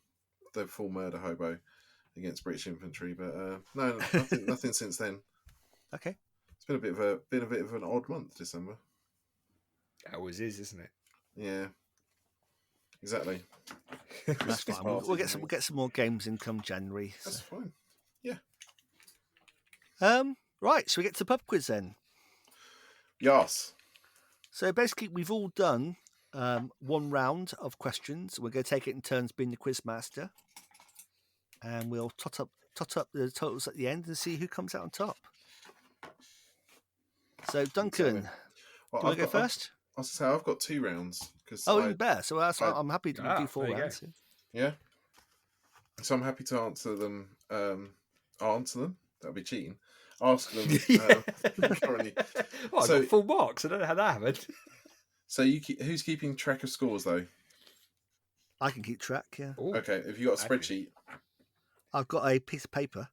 That's so a 19 sort of 10 spreadsheet. Yeah, equals sum column B. Yeah. Have you got one of those adding machines that's got like a handle pull ratchet thing that goes clunk? Because if you have, that'd be great. So Eddie, in that case, do you want to pick 1 or 2 in terms of the question set? I pick question set 2, please, Bob. Question set 2. Using machine Arthur. Okay.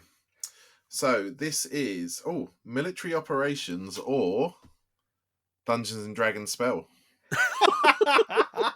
Oh wow. Okay. So this is like two nerd worlds colliding simultaneously. And I have to admit, I haven't played Dungeons and Dragons in a very long time, so this could be out of date. I had to use some online resources. So if it is wrong and anyone's out there and would like to correct me, Don't. Yeah, you can if you want. But sure. Okay, so there are 15 of these. Wow. Okay. Yep. So question 1. So remember, military operations or Dungeons and Dragons Is this just for me, or is this? No, this is for both of you. So that's what I'm saying. You need. We'll need both give our answer, and then you'll tell us who's right. Yep. Well, as I say, if you want to write them down, then we can go back over afterwards. If that makes sense. Okay. Yep. No, that's boring. Let's do it live. All right, do it live. That way I can cheat Fine. off Lee. So question 1 is Hush. Hush. D&D spell. Military operation. It is a military operation. It's the 1917 United Kingdom and France planned amphibious assault in Belgium. That's right, 1917 Operation Oh wow. Hush. Okay. So these are all over the place. Yeah. Point to me. Operation or Dungeon Dragon spell. Vittles. Vittles. Vittles. D&D spell. I'm going to D&D spell too. Oh, so close. It's a military operation. What? It's the US part of the Berlin airlift in 1948. It was Operation Vittles. Oh, I love the Berlin airlift. Yeah, so I had to branch out for these because we were running out of military operations. So I apologise for nothing. Question 3 in the list is Fireball. Oh, dude. I cast Fireball. That's definitely D&D spell. Yeah, D&D spell. Did I stutter? But you're only in a 2-foot room. Did I stutter? I think so. Well, I did think I'd throw it in there just because it's so iconic. But yes, it's a D&D spell. 8d6 damage. I mean, well, that's a lot of damage. I don't know what your average hit point is these days, but that's some people dead. But you're in the church. Did I stutter? Yeah. But there's children once again. All right, and the question 4, military operation or Dungeon Dragon spell, Urgent Fury. That's definitely an operation. That's got to be an operation. It is an operation. It's the 1983 US invasion of Grenada. Oh, right, yeah. It was Urgent Fury. As opposed to delayed when you get round to it, Fury. Well, that's what I mean. It's like, yeah. I don't know what caused it to be so urgent. When you can fit it in. No priority Fury. Dad's to-do list Fury, yeah. Procrastination Fury. That's a D&D spell. Maybe a sex tape. Yeah. Okay, so question... what are we up to? 5. Question 5. Entangle. 5. This is question 6. Entangle. No, that's question 5. Well, it can't be. Oh, well, actually, it can be. Yeah. So, question 5. Entangle. That's the D&D spell. D&D spell. That is a D&D spell. Grasping weeds and vines sprout from the ground. Or as I like to call it, Thursdays. Gardening. Exactly. Question 6. Cyclone. Military operation.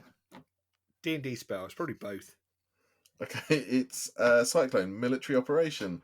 It's the 1979 United States covert aid to Afghan Mujahideen fighting the Soviets. Wow. What could possibly go wrong? I know. All level at 4 points. So. It's all going swimmingly. There's definitely going to be no repercussions from this. Exactly. Question 7. D&D spell or military operation, contingency. Military operation, because I just can't imagine that being a spell. Or it's a D&D spell. No!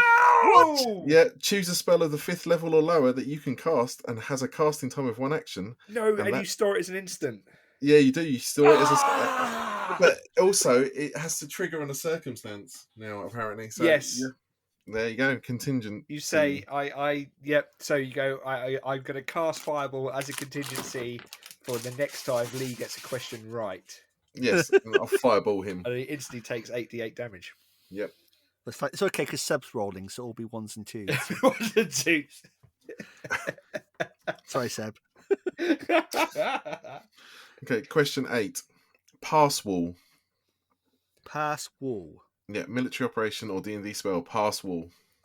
Oh, this is good. I'm going to go with spell. I'm going to go with operation just to get a point over Dunk.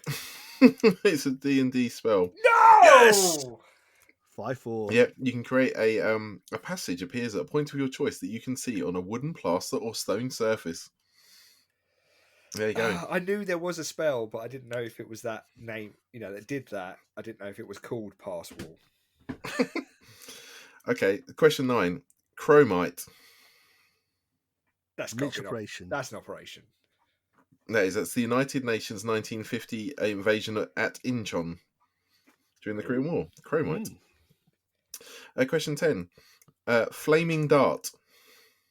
That is definitely a spell. That is a military operation. It's the 1965 reprisal bombing attacks by the US Air Force against NVA units. Operation Flaming Dart. Flaming Dart. That's an awesome operational name. Yes. I mean, what it lacks in imagination, it certainly makes up for in Ronseal, doesn't it? So question 11. Shillelagh. That's a missile. That's a missile, but what's I'm going to go with D&D spell. I'm going with operation. It's a D&D spell. Yep. So for the duration, you can use your spellcasting ability instead of strength for the attack and damage rolls of a melee weapon using that weapon. So there you go. D&D spell. Shillelagh. Question 12. We got to 56 episodes. It was good, boys. Question 12. Storm of Vengeance. That sounds so a topic. Could be an American military operation. I'm going to go with spell though. I'll go with operation. It's a storm as an operation. Storm of Vengeance. No, it's a D&D spell. Oh God. Yep. It's a radius of 360 feet, which seems an awful lot for There must be quite a high level spell. Storm. You don't get storms in the garden. A teacup. Yeah, exactly. Storm in a teacup. D&D gnomish spell. Your tea becomes mildly perturbed. Okay, puts us an 8-5. Oh God. Okay. Question 13. Gauntlet. Operation. That is an operation.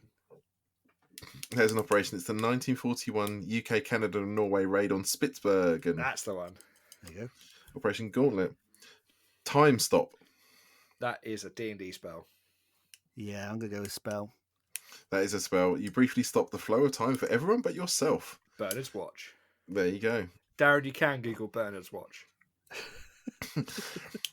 And final one, question 15. Anthropoid. Operation. D&D spell. It's a 1942 operation, the Czechoslovakian and United Kingdom assassination of Reinhard Heydrich in Prague. I knew that one. No, they're playing D&D, so it counts. They're assassinating him in D&D with a fireball. With Reinhard Heydrich takes 8d6 damage. So final score for that round was 11-8. Oh, it's a whopping. I used to buy the Hasbro as well. Oh, that hurts my heart. That's a good one, Nathan. That's a good one, Dunk. I like that. Yeah. Do you want the other set of questions? We'll come back to you. Someone else's. Eddie, okay. Want to go next? Okay. So this one is a little bit off the wall because I didn't do an Operation Or, but I figured if we do double points, if you can guess what these are all actual operations. Okay. But you've got to guess what the operation is. Oh wow! Or know what the operation is. So it's a bit of a fun round. It's not okay. So the first one is Operation Bigot. Operation Bigot, like Operation Bigot. Bigot. It's a real operation. Are these all World War II operations? No, but this one is a World War II operation. It's the operation. The operation. Oh, is it Market Garden? Oh, is it part of Market Garden? That'd be Operation Market Garden. No. But is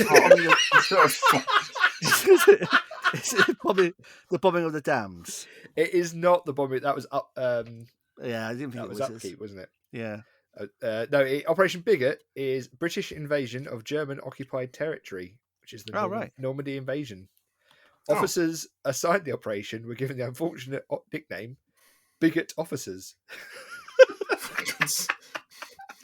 Things that didn't age well. Yeah, exactly.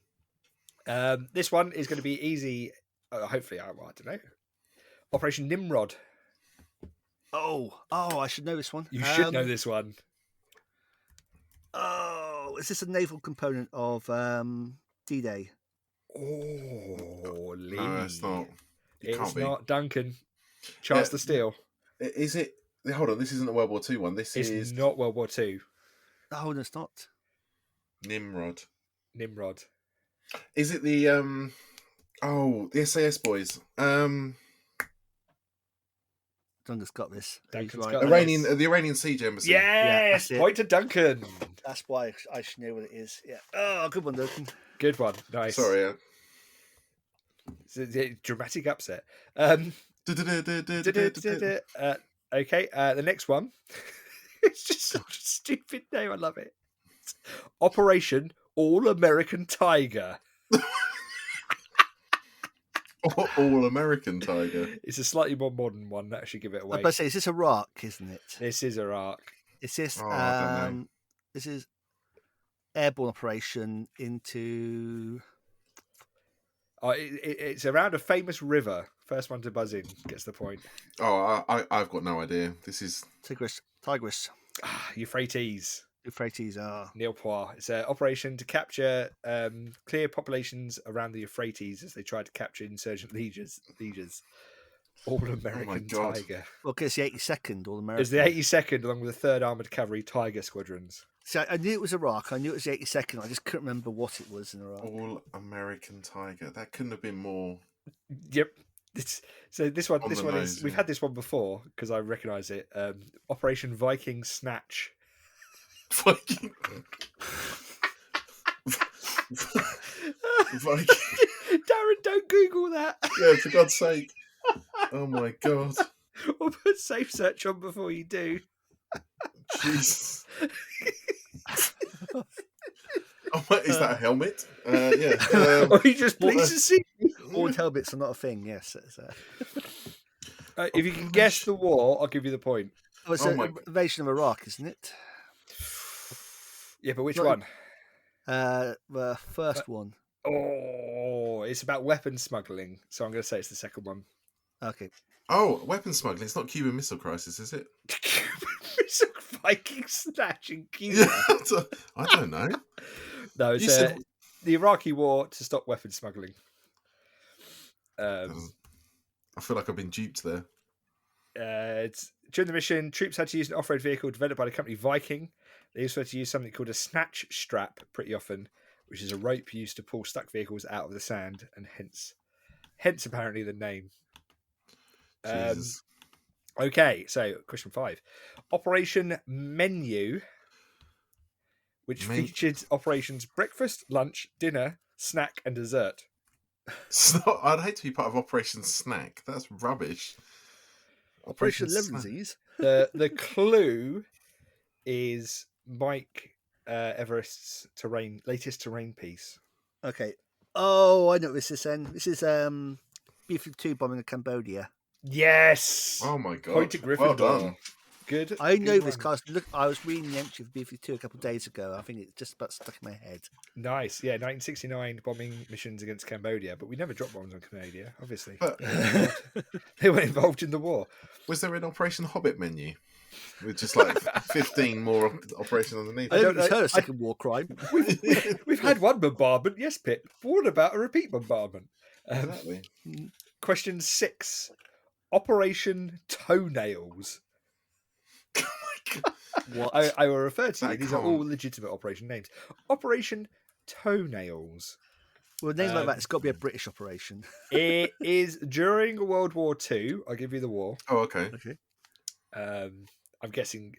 I've never heard of this. I've no idea. You're never going to guess this. It was the Allied invasion of New Georgia during World War II. In the Far East? No, New Georgia. Well, not Far East, but East. New Georgia's near Samoa? It's part is island it? hopping, isn't it? Yeah. Well, there we go. Yes, far east. No, Solomon Islands. Solomon? Operation Samoa. Toenails. Somewhere The meaning has been lost to time. Thank God. Frankly. Question 7. Operation Frequent Wind. Okay. And the clue to this is the book that I gave Lee for Christmas. So it's no Vietnam mission then. Is it the first to buzz frequent in? wind? Hold on. Frequent wind. Is it airborne operation into not Da Nang?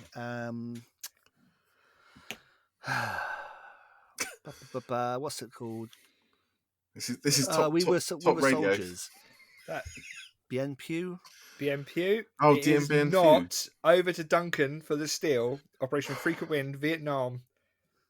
The only thing I can think of is I don't know when it was, but didn't they get like another embassy thing? Didn't they like evacuate loads of people on helicopters from the capital city of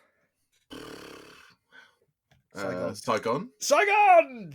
Point to... Oh, is that really? Slytherin. It is the 1975 military operation to evacuate at-risk Vietnamese civilians and Americans from Saigon before the fall of Saigon. On helicopters? Yeah. Hey. 81 helicopters evacuating roughly 7,000 people in the span of 2 days. And there's that incredible footage of the South Vietnamese guy who flew his entire family out by himself from a Huey he stole onto the deck. He drops them off. And they jump out. There's nowhere for him to land, so his family jump out from the Huey onto the deck of the carrier, God. And then he himself hovers out over the sea, and he jumps out the helicopter and like knocks it the other direction for the helicopter to crash one side for him to land the other. They pick him up with a raft. Absolutely incredible story. Yeah, it's insane. Some incredible footage. Well, I was just thinking, what could it possibly like? Yeah, frequent wind. Brussels sprouts. Always an upset. Question was this 7, 8. Question 8. Operation Chattanooga Choo Choo. Chattanooga Choo Choo. It's a legit operation name. Chattanooga Choo Choo. Well, it's definitely an American operation with a name like that. Oh, it's got to be, yeah. Yep, correct. Is it a aerial resupply of Da Nang during Vietnam? It is not an aerial resupply. I'll give you an extra clue. Think about the Chattanooga Choo Choo song and the era that's in.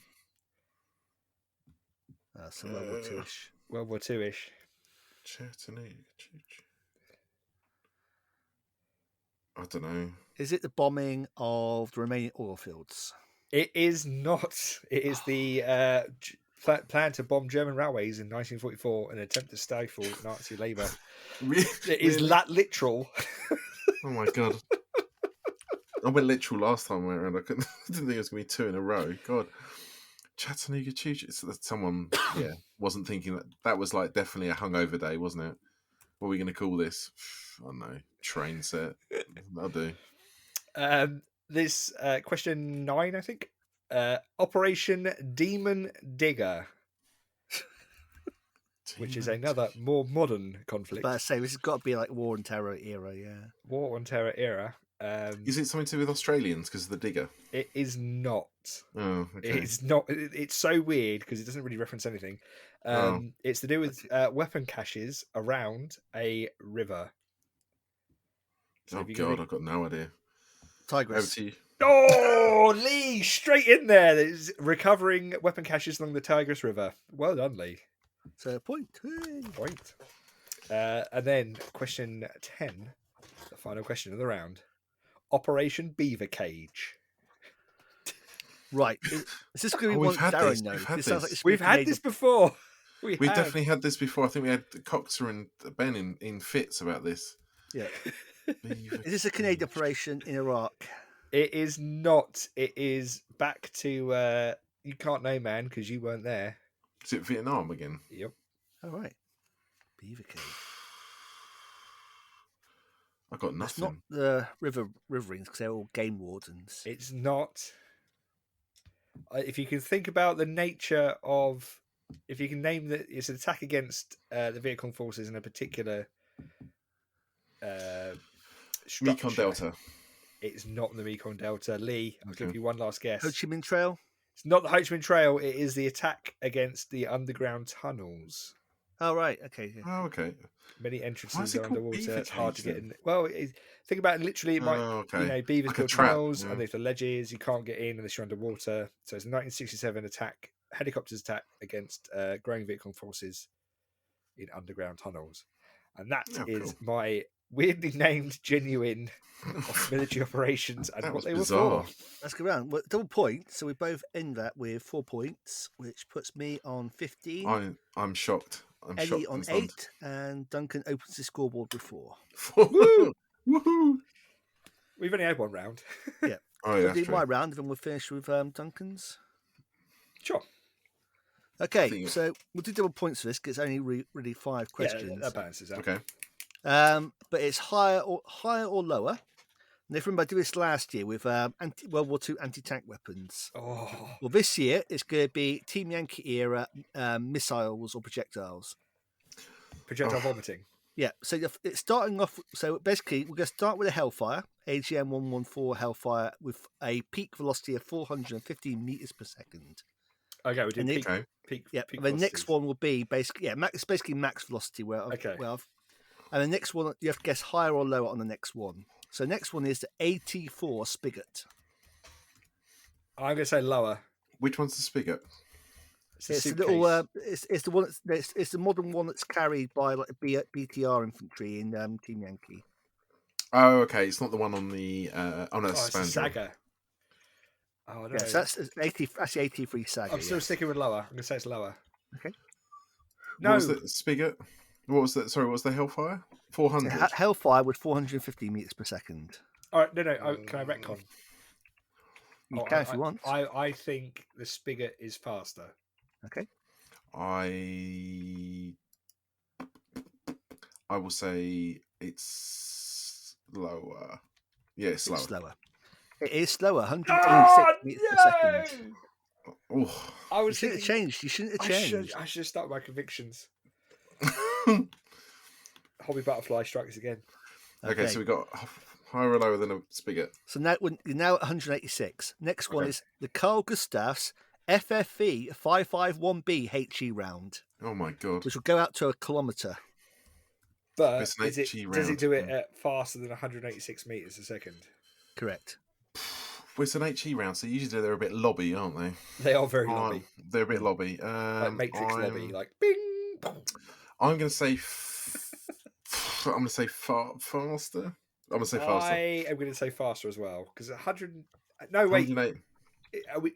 Peak velocity, not average. I believe this is its maximum velocity. Maximum velocity. With the Carl Gustav, so right, just clarify, this is on the Carl Gustav because it's like really a recoilless rifle. This is its muzzle velocity. Muzzle velocity of a Carl Gustav, 186 meters. I would say is more than 186 meters.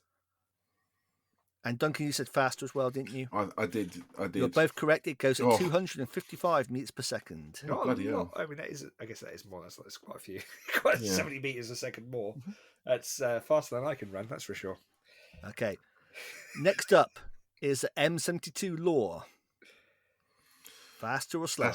That's the Manpack 72 AT mil. weapon. The plastic one that pops out and the sights pop up, and it's the plastic Panzerfaust. I'm going slower. Slower? I'm gonna go faster. Slower. So Eddie, you're going slower. Duncan, you're going faster. Yep. Its peak velocity is 145 meters per second. Yes. Slower. It's a little fadumph. And then it's gone. I said yeah. Okay, next up is the 89 Spiral 2. That's got to be faster. That's got to be faster. It's got both going faster? Straight in, yep. It has to be, 550 meters per second is faster. Swoosh! And the Panther's gone. Mm-hmm. Okay, next up is Milan 2. Keeping the twos. So the last one was 550, right? So is a Milan missile faster than 550? No. I'm going slower. I'm going to go fast. No, I'm going to go slower, I think. Because it's another doesn't man go packed slower. weapon, It's 200 meters per second peak because velocity. it's got a really? lot going on with seeking and triangulating things. So it doesn't need the velocity to kill. I just get to the right place. I was just going on the premise that it was another man packed one, and the man packed one seemed to be quite slow. Well, it's because they go too fast. They take out the gunner. That's it. You got to have enough. If it goes too quickly, you just can't keep up with aiming it. So yeah. Right. So there you go. So you both finished with 8 points each. Woo! Tied it out. Eddie, you're now on 16 and in the lead, and Duncan, you're now on 12 points. Well, third place. It's but obviously funny as well. haven't only not done a round, so. Well, this is it. It's funny that you said about the last year's quiz, because my other round is all about muzzle velocities. Okay, so this is the last round, isn't it? It is. I've got 20 questions on muzzle velocities. Oh wow! God. And it's all it's all higher or lower than. Right, so we're going to go into this last round with Yes. a point between us, Eddie. I was doing something between us, Lee. Yeah, this will sort the man from the boys. Is that a point? Is that a point in your pocket? You're just pleased to see me. It's a pointing pocket that way. Yeah. Well, it's a point in hand to you, so you know it's a point in the hand is worth two in the bush.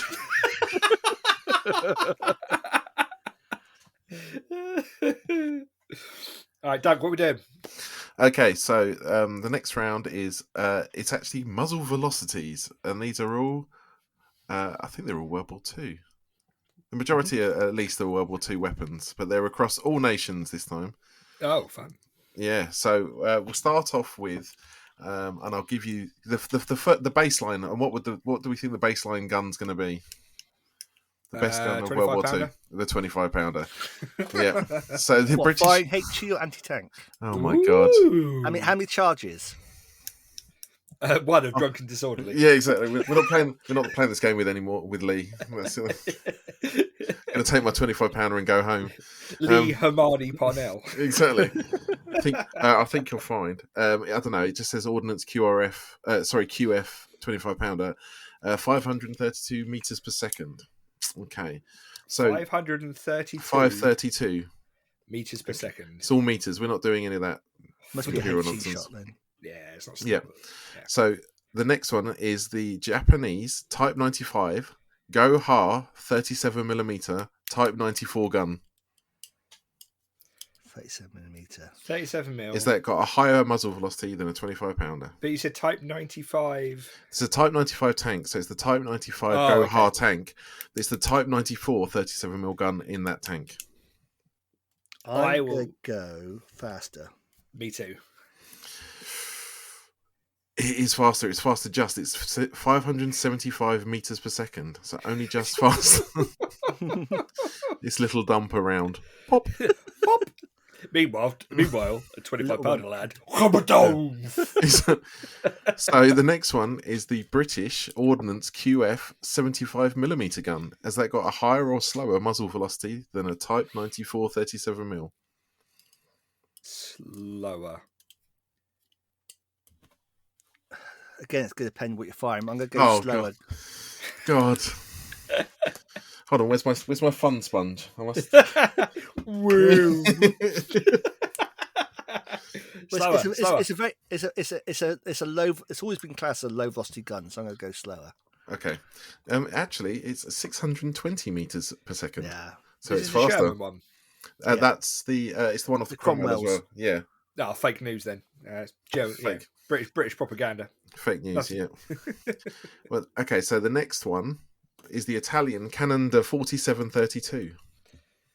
Faster. So the 47mm, is that faster or slower than the 620 of the Ordnance? Oh, it's got to be faster. Surely. Barely. It's 630 meters per second. Barely still counts. It does. 10 meters per second faster. I was surprised by that. That's to go from a 45 to a 75mm? 47 to 75. 47mm. 47 to that's the size of the shell is significantly larger. And it's only exiting slightly slower. Okay, so the next one is the United States Browning 50 caliber machine gun. Is that a higher or lower than the Cannon, the 4732? Easy. Faster. Oh, I'm not sure. Faster. Oh, it was originally an anti-tank round, wasn't it, BMG? Yeah, but at that point in the war, everything was an anti-tank round. I've got this weaponry revolver. Oh, it's anti-tank weaponry. I've got take out a tank with that. I've got a sock with a cue ball in it. Yeah. I'm going to go faster because I'm pretty sure it does go supersonic. It's 890 meters per second. Yeah. I was surprised by that as well. I was like, Jesus, that's don't mess moving. Around. And so here's the thing, right? So you're firing a 50 cal, 800. What was it? 42. 890. Yeah. 890 meters. So nearly a kilometer a second. Yeah. And yet you still the speeds defending. If you're in a B-17 defending against oncoming aircraft, the closing speeds are so high you still have to lead ahead of where the plane's going to be at like 400 yards. Mm-hmm. It's a fact that it's used on the aircraft. Made me think it has to be a high velocity. You can't have a slow bullet; it would be useless. Exactly. Just lobbing them out there. What was the plane that shot itself down? Was it a Mirage or something? I know a Tiger fighter post-Cold War shot itself down in a dive. Yeah, that's a very famous story about it. Outrun its own bullets. Flew into its own ammunition. That's a court-martial offence. It basically pulled up, and by pulling up, it basically caught up the bullet in the parabolic. Okay, so question 6, another US gun, the 155mm M1 gun. Has it got faster or slower? Slower, but 100% times cooler. It is slower, but it's 853 meters per second. What? Oh, wow. That's for a 155 shell. Yeah, that's what the fudge? Oh, that's why it's automatic firepower. Yeah, I was going to say there's nothing left. There's nothing left. He doesn't have time to detonate. It just goes through the tank that you hit. That's what I thought for a M12. large artillery piece. That's moving. So far, we're drawn on 4 apiece at the moment. So. Question 7: the German 7.5 centimeter Pak 40. Compared to an M12. Compared to an M1 155 gun. Which is doing 853. Pak 40, high velocity round, smaller. I'm going to go faster as well. It's slower. It's 790 meters per second. 700? Like by a magnitude slower. Yeah, I know, and half the size of round. Is it in the movie Fury, so it makes that weird whistling noise which takes velocity out of the round? That quite possibly, yes. Question 8, another US gun. It's the 37mm M3 gun. Slower. You think it's slower than 790 meters per second from the Pak 40? Yeah. Because it's earlier, so the tech isn't quite there. And also the cartridge is smaller, so you're not going to get as much power out of it. That's true. It's a little piddly. Yeah, slower. Thank you, Lee. How gentlemanly of you. It's faster, isn't it? It's faster. Oh, no! It's 884 meters per second.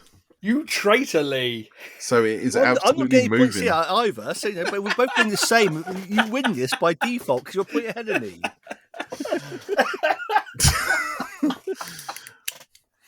But that was another one I was pretty amazed at. I was like, that's moving. That is for a little popper. Question 9. The Japanese Type 97 anti-tank rifle is, what was the last number, sorry? 884 meters per second. 884 meters a second rifle. Yep. I'm going to go faster. I'm going to go slower.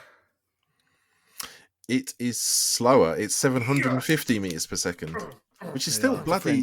Yeah. That's still moving. It's still quick, but it's not as big a cartridge. That's correct. It's not big as mass. That's the problem. So the next one, question 10. The Soviet 122mm howitzer, the M1938 M30. So that's the 122mm howitzer that's on like the Su-122. And Slower. Yeah, it's 470 meters per second. Walking pace. Yeah. It casually strolls up to the door, knocks. They say, "Who is it?" And he says, "I don't care," and explodes. Well, now you say that. Question 11 is the German 15 centimeter Stu 43L12, also known as the gun off the Stu. No. It's a Brumba. That's Brumba. right. Is that faster or slower than the 122 at 470? What's the speed? 470. 470. 470. 470 per second. I'm trying to visualize it. I would say it's marginally faster. Lee? I said faster. No, it's a good stodgy 280 meters per second. Oh, So wow. that one rolls out of the beer hall. It barely leaves the barrel. It thuds down the steps. That just sort of 280. So, the next one is the French gun. It's a Canon de Infantry de 37 Model 1916. Say again? I'll give you a hint. So this is the French Canon de Infantry de 37 Model 1916. I believe this is the gun of the H39. Oh, well. I'm going to go slower. No, go faster. Faster. It's got to be faster. It can't be slower than 200 2 meters a second or whatever that. 280 meters a second, yeah. It is faster, but it's barely. It's 367 meters per second. Oh, wow. With a tiny little 37mm round as well. Boop. Okay, so the next one, question 13, is the German 7.5 centimeter Liget Infantry Schützen 18. So that's the infantry gun. The Puppenschützen. Yep. Is that faster or slower than the Hotchkiss 37, which was 367? I'm going to go slower. It is slower. It's 210 meters per second. 210. You go slow too, did you, Eddie? I did, yeah, we both did it. 210 meters per second. Again, just flopping out of the barrel. Just ungainly flopping out of the barrel. Okay, question 14. In honor of the upcoming Berlin books, the Soviet 203mm howitzer, the M1931. That's the self-propelled one. Yes. That's the self-propelled. Isn't that the big truck? The tracked one. Correct. So is that bigger? Oh, sorry. Is that faster or slower than the 210 meters per second? Slower. Faster. It is faster. It's 607 meters per second. Right. Which again, slightly surprising. Brings it equal for this round, but still leaves me a point behind. Okay. Next question. The Romanian 75mm Rosita model 1943. And the number is 600. 607 meters per second. And this is a 75mm Romanian gun. Correct. What is this? The one off the tank destroyer? Yes. Faster. Damn it. Yeah, it's 1,030 meters per second. Yep, there we go. 1,000? Yeah, I was like, a kilometre a second. Yep. Here's one. The next one, the British Ordnance QF 17-pounder non-APDS round. So APCB. Yes. Just say yes. I'm going to go slower. I think it would be less than 1,000. Yeah, slower. It's 880 meters per second. Get in. So yeah, the Romanians packing some serious wallop there. That's a bit of a velocity there. Yep. Kilometre a second. So and to counter that 17-pounder, we got the German 8.8 centimeter Pak 43. What do you reckon to the Pak 43? Compared to a 17-pounder. Over 800 faster. Yeah, it's going to be faster. Got to be faster. It's correct. It's 1,030 meters per second. I know centipounders don't take it until it gets the Sabo rounds. That is a big old bet. Yeah, I think when you put the APDS in the 17-pounder, I think it's comparable. I think it's basically over 1,000. Yeah. I think it's 1,200 actually. 1,200 meters. You get all the oomph, but then the mass just rapidly drops down, doesn't it? As the Sabo falls off. The next one is the US M3 90mm gun. Is that faster or slower than the Pak 43? The 90mm. Correct. The M3 version, so it's the last iteration of the 90mm as well. I'm going to go faster. I'm going to go slower, if only differentiate and hopefully get a point. Tactical. It is slower. It's 823 meters per second. It's all that brings overall score to a draw at the moment. Okay, so we've got 2 questions left. This could end in an embarrassing draw. Okay, the last, the penultimate question: the Italian Canon de 90/53. So that's the one that's on the Semiventi, the 90mm. Semiventi, and the number before is 823. 823. I'm going to regret this, but I'm going to say faster. Oh, I was going to say faster too, but that doesn't help. But you could say faster and then take it to the final question, Eddie. Yeah, I'm going to say faster. It is faster. It's 850 meters per second. Oh, not by as much as I thought it would be, though. No, it's quite longer quite barrel. Close. It's quite a big barrel, yeah. It's L53, I think. So, yeah. Okay. So this is the deciding question, and rightly so. It comes down to this. Are you ready? It's British. It's the Boys Anti-Tank Rifle Mark II. The war-winning weapon that was the Boys Anti-Tank Rifle. Is that faster or slower than the Italian? Faster. Slower. Oh, it's 884 meters per second. It's faster. Yes! And he wins by a point. Boom, So baby. that brings final score to... Eddie wins with the Boys Anti-Tank Rifle. What a story. So that puts me on 28 and Eddie on 29. Boom, baby. Some good questions there, Duncan. Well that done. was amazing. Thanks, bud. No worries. Next year, I think I'll be question mark, so I'm quite happy with that. It worked out quite well. All right. Well, there you go. Well done, Eddie. I'll be a Merry Ambers and extend my congratulations. That's the only thing I'll win for the rest of the year. No Christmas Eve Trivial Pursuit. So. No. It was Harry Potter, and I lost that too. Oh, God. I'm glad I didn't do the drinking Harry Potter I was going to originally. Oh, dear. Shall we go into an offset answers? Yeah. Yes. That's why I was bringing up my phone. I think that was the reason. Right, there's Darren talking about Games Workshop, Guildford. Oh, God. I've got it here. All right, okay. The esteemed Agent Martin Turner, no relation, asks... Men in Black reference, I like it. Huh? No, Dowhard. Oh, okay. Agent Johnson & Johnson, no relation. Oh, yes. Yeah. Oh, the ultimate Christmas movie. Question mark. Yes. Ooh, double Q. Question mark. Question. What's the best mid-war points amendment and what's the worst? Okay, so this is the new point. So I didn't realise there's a PDF consolidating all of the changes. So you went through everything bit by bit like I was going to do. I was just clicking around. I was just clicking it about. Oh, yes, I was just clicking it. And but I did stumble across, because I was looking at them anyway, for the points value. SU-122s. SU-122s are really? fabulous. Yeah, fabulous now. They are 5 points a vehicle.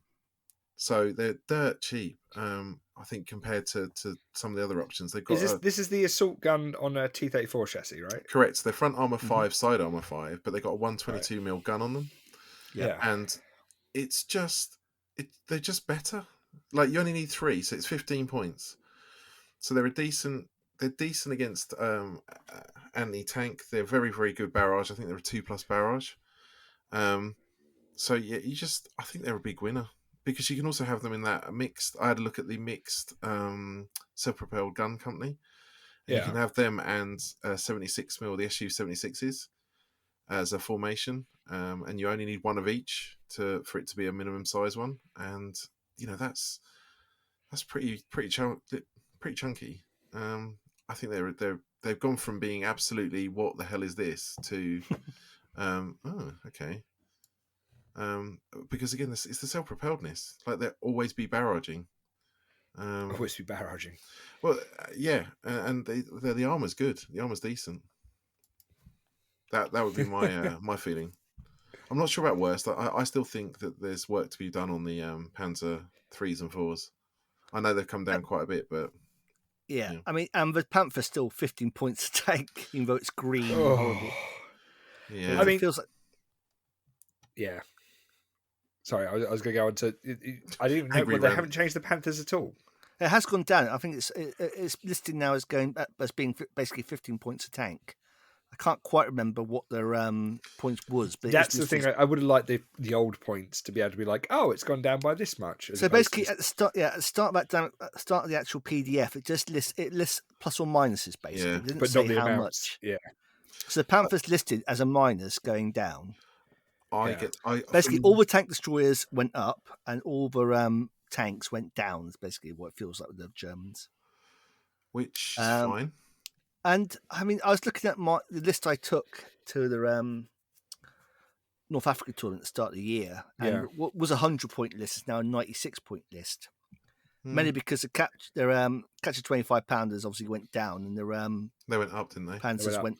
Sorry, it went up, and the Panzers went down. Yeah. But the other thing about the 25-pounders is them going up's fine, but I don't think that the 105 has come down enough to make it it's still not viable. Yeah, what's 105 now? It's 14, I think. Yeah, and the catcher 25 is only 16. I'll still take catcher 25. It might be 12 actually. It might be 12 points actually, rather than. But it's still a point a gun more to have 25-pounders, which are rate of fire 2, anti-tank 9, 3 up firepower direct. It's just not that good. I mean, that's the thing. Yeah, my big loser is the fact that the 105 Americans didn't move. Yeah.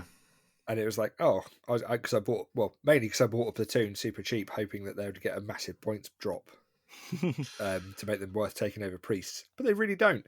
No.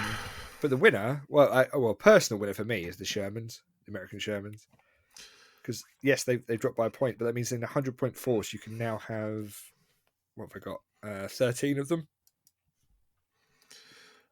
So you can take 3 platoons of 4, HQ of 1. That also gives you 8mm mortars, the 75mm assault guns, recce, and a full platoon of infantry. I mean, some of them I just find odd, like the Hornice going up. I didn't think the Hornice was bad. It was just it was just expensive for what it did, and it died. So I don't think it needed necessarily tweak. I mean, this is the good thing. You never really saw anyone take them in mid-war. No. Well, we didn't. But then that's the thing to remember is it's not just our corner of the globe. No, and I completely appreciate that. It's just that it just seems like contrary to my headspace, if you like. That even things like the Ferdinand, which were really expensive, got no machine gun. Yes, they've got a mental front armor, but they've gone up again. Like again, I don't know if that was a problem. Like I don't think they were, running roughshod over people. Mm-hmm. So it seems like everything's been tweaked almost. Is that because of the terrain? Is that because of the boards we play on? Possibly. And a more open border Hornice is going to ruin anyone's day because they can't even survive to get in the side armor. We play with a bit more terrain, a bit more linear. Generally the Hornice is massively overkill versus anything you're going to face. At the moment, yeah. Unless you're playing, unless I mean, there is the other thing to say, boys. We play red on blue. You mean? Yeah. I'm sorry. There's another way to play. Yeah. No, I know. I know. There, Duncan. I mean, I'll admit, I wish I had a Hornices when Nathan bought those KV5s.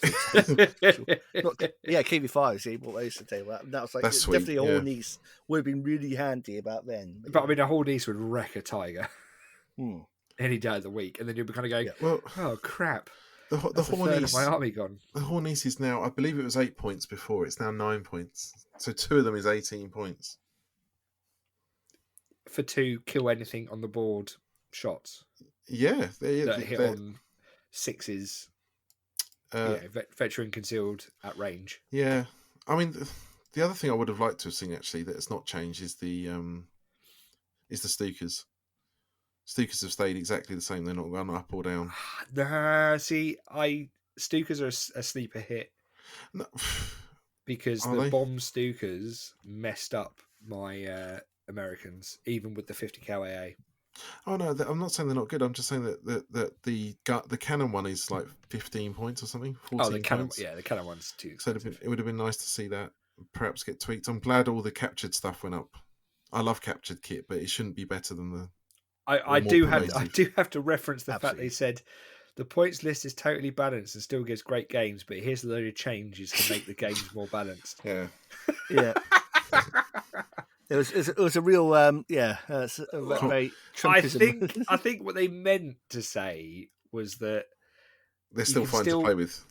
They're still fine to. Well, I think it's more a case of that. Yes, Germans won't always lose to Americans because there are lists in the German army. The Germans aren't also lose faction, but to win, you need to use forces that we don't necessarily want to. Don't want everyone to be running armoured car spam. Yeah. So what, people run armoured car spam in the mid-war? Get out. Yeah, I know. Terrible, isn't it? Some people, Duncan, run armoured car span in late war with crocodiles and M10s. They're the type of people they're the worst. Yeah, you just junk punch them at that point. Oh yeah, and then and they take the bloody resistance forces as well. Terrible, terrible people. Honestly. Why did they upgrade my Dianas? Why are my Dianas more expensive now? Why universal carriers get more expensive? Yeah, because they're the scout. Because they're too cheap when you run them in a formation. But what formation? They're just too cheap. I mean, you just spam because they sit there and you take 3 of them in a motor platoon. Yeah, it's free. Free in a motor platoon, and then you're unbreakable.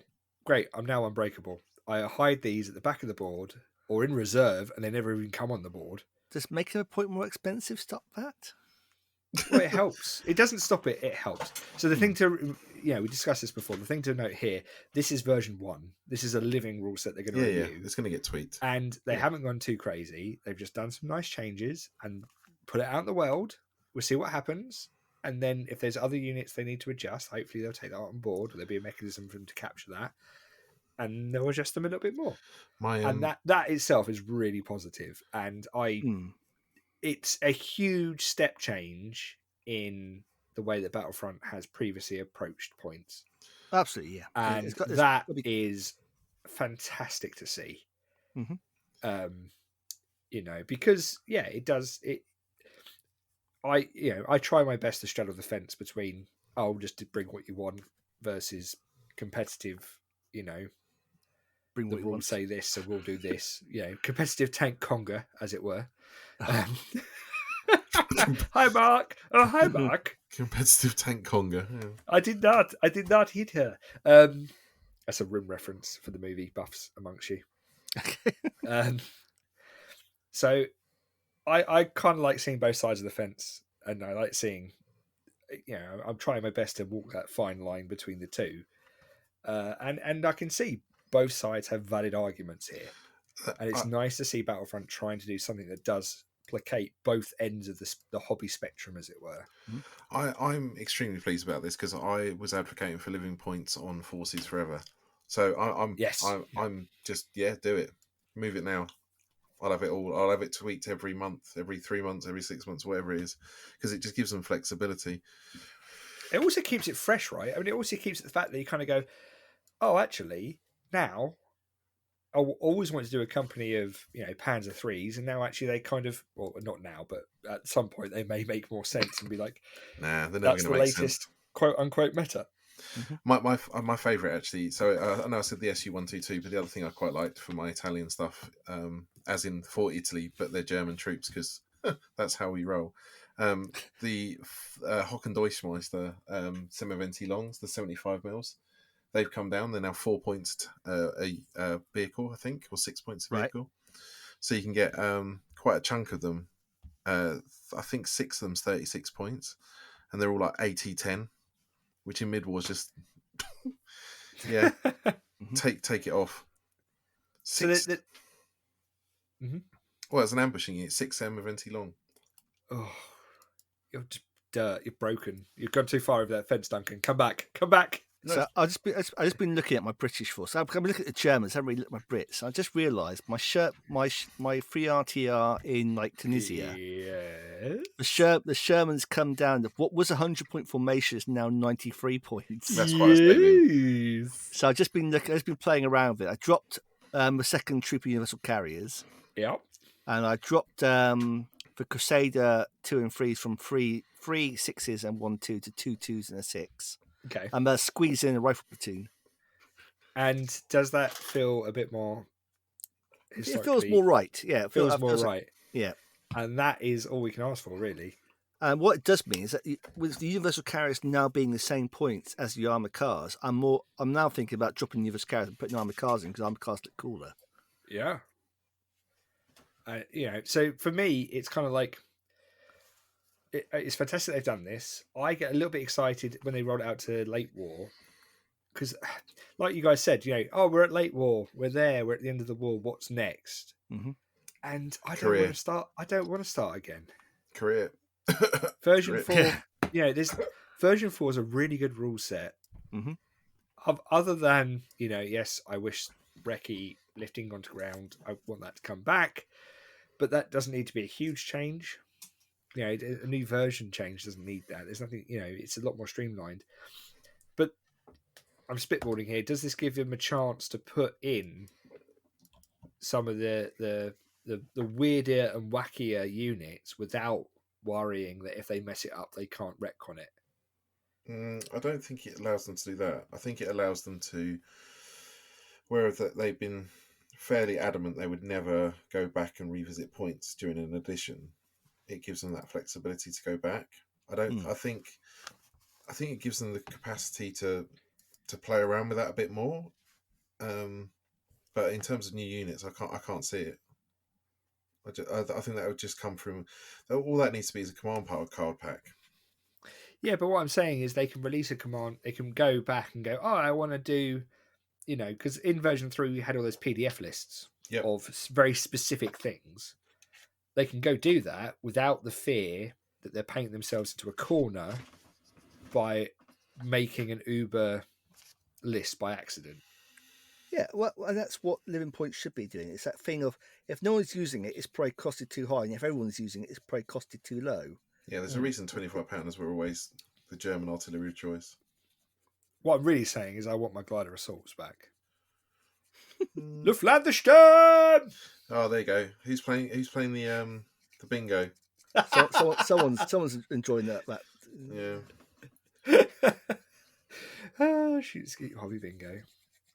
Yeah, so I think we need to have a look at these as well and play some games because they're interesting, and I do like what they've done. And quite frankly, they could have completely screwed this up and gone mental, and it wouldn't have mattered because they've been very conservative. It is interesting that I do know that the Graham Clacker of the Bun Shop Boys, who had his own the Bun Shop, he was curating the Bun Shop rule set. Mm-hmm. They haven't talked to him. Oh. Even though he said, I'm here and whatever, which I can only, even the message didn't get through.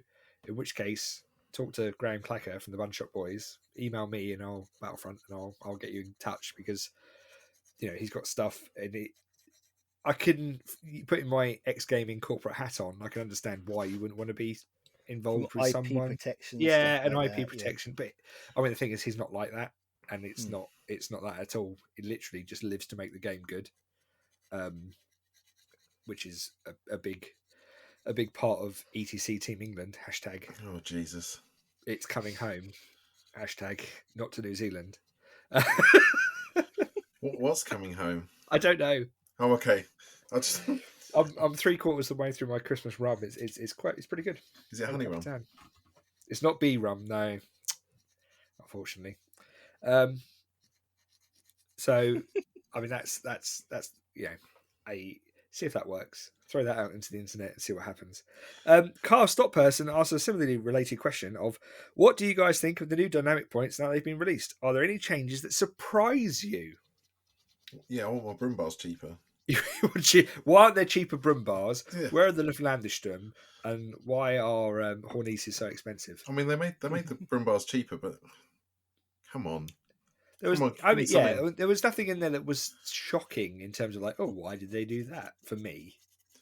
No, I don't think so at the moment. It is interesting that I don't think I saw any infantry teams change. No, that is the thing. There's no infantry teams changed, Which and very minimal gun team changes. Yes, it's mostly tanks. Because I'm like, when's the last time you ever saw US 105mm on the board? Coming at the what now? Yep, exactly. Which is why I got a set really cheap off eBay, and which is why I wanted them to be really super cheap. Yeah, no. Well, I wanted to be super cheap in the new points drop, so I could take them to the ETC and be like, because what I'd love to happen would be that they drop the points massively, they become really competitive, but the models aren't available anymore because everywhere's sold out. They never remade them all because the demand was so low, and they'd be the only one with 105mm direct firing guns that are like half a point each. Are they not? No, they're the same price. Yeah. They're still more expensive than priests. Jesus, with all the downsides.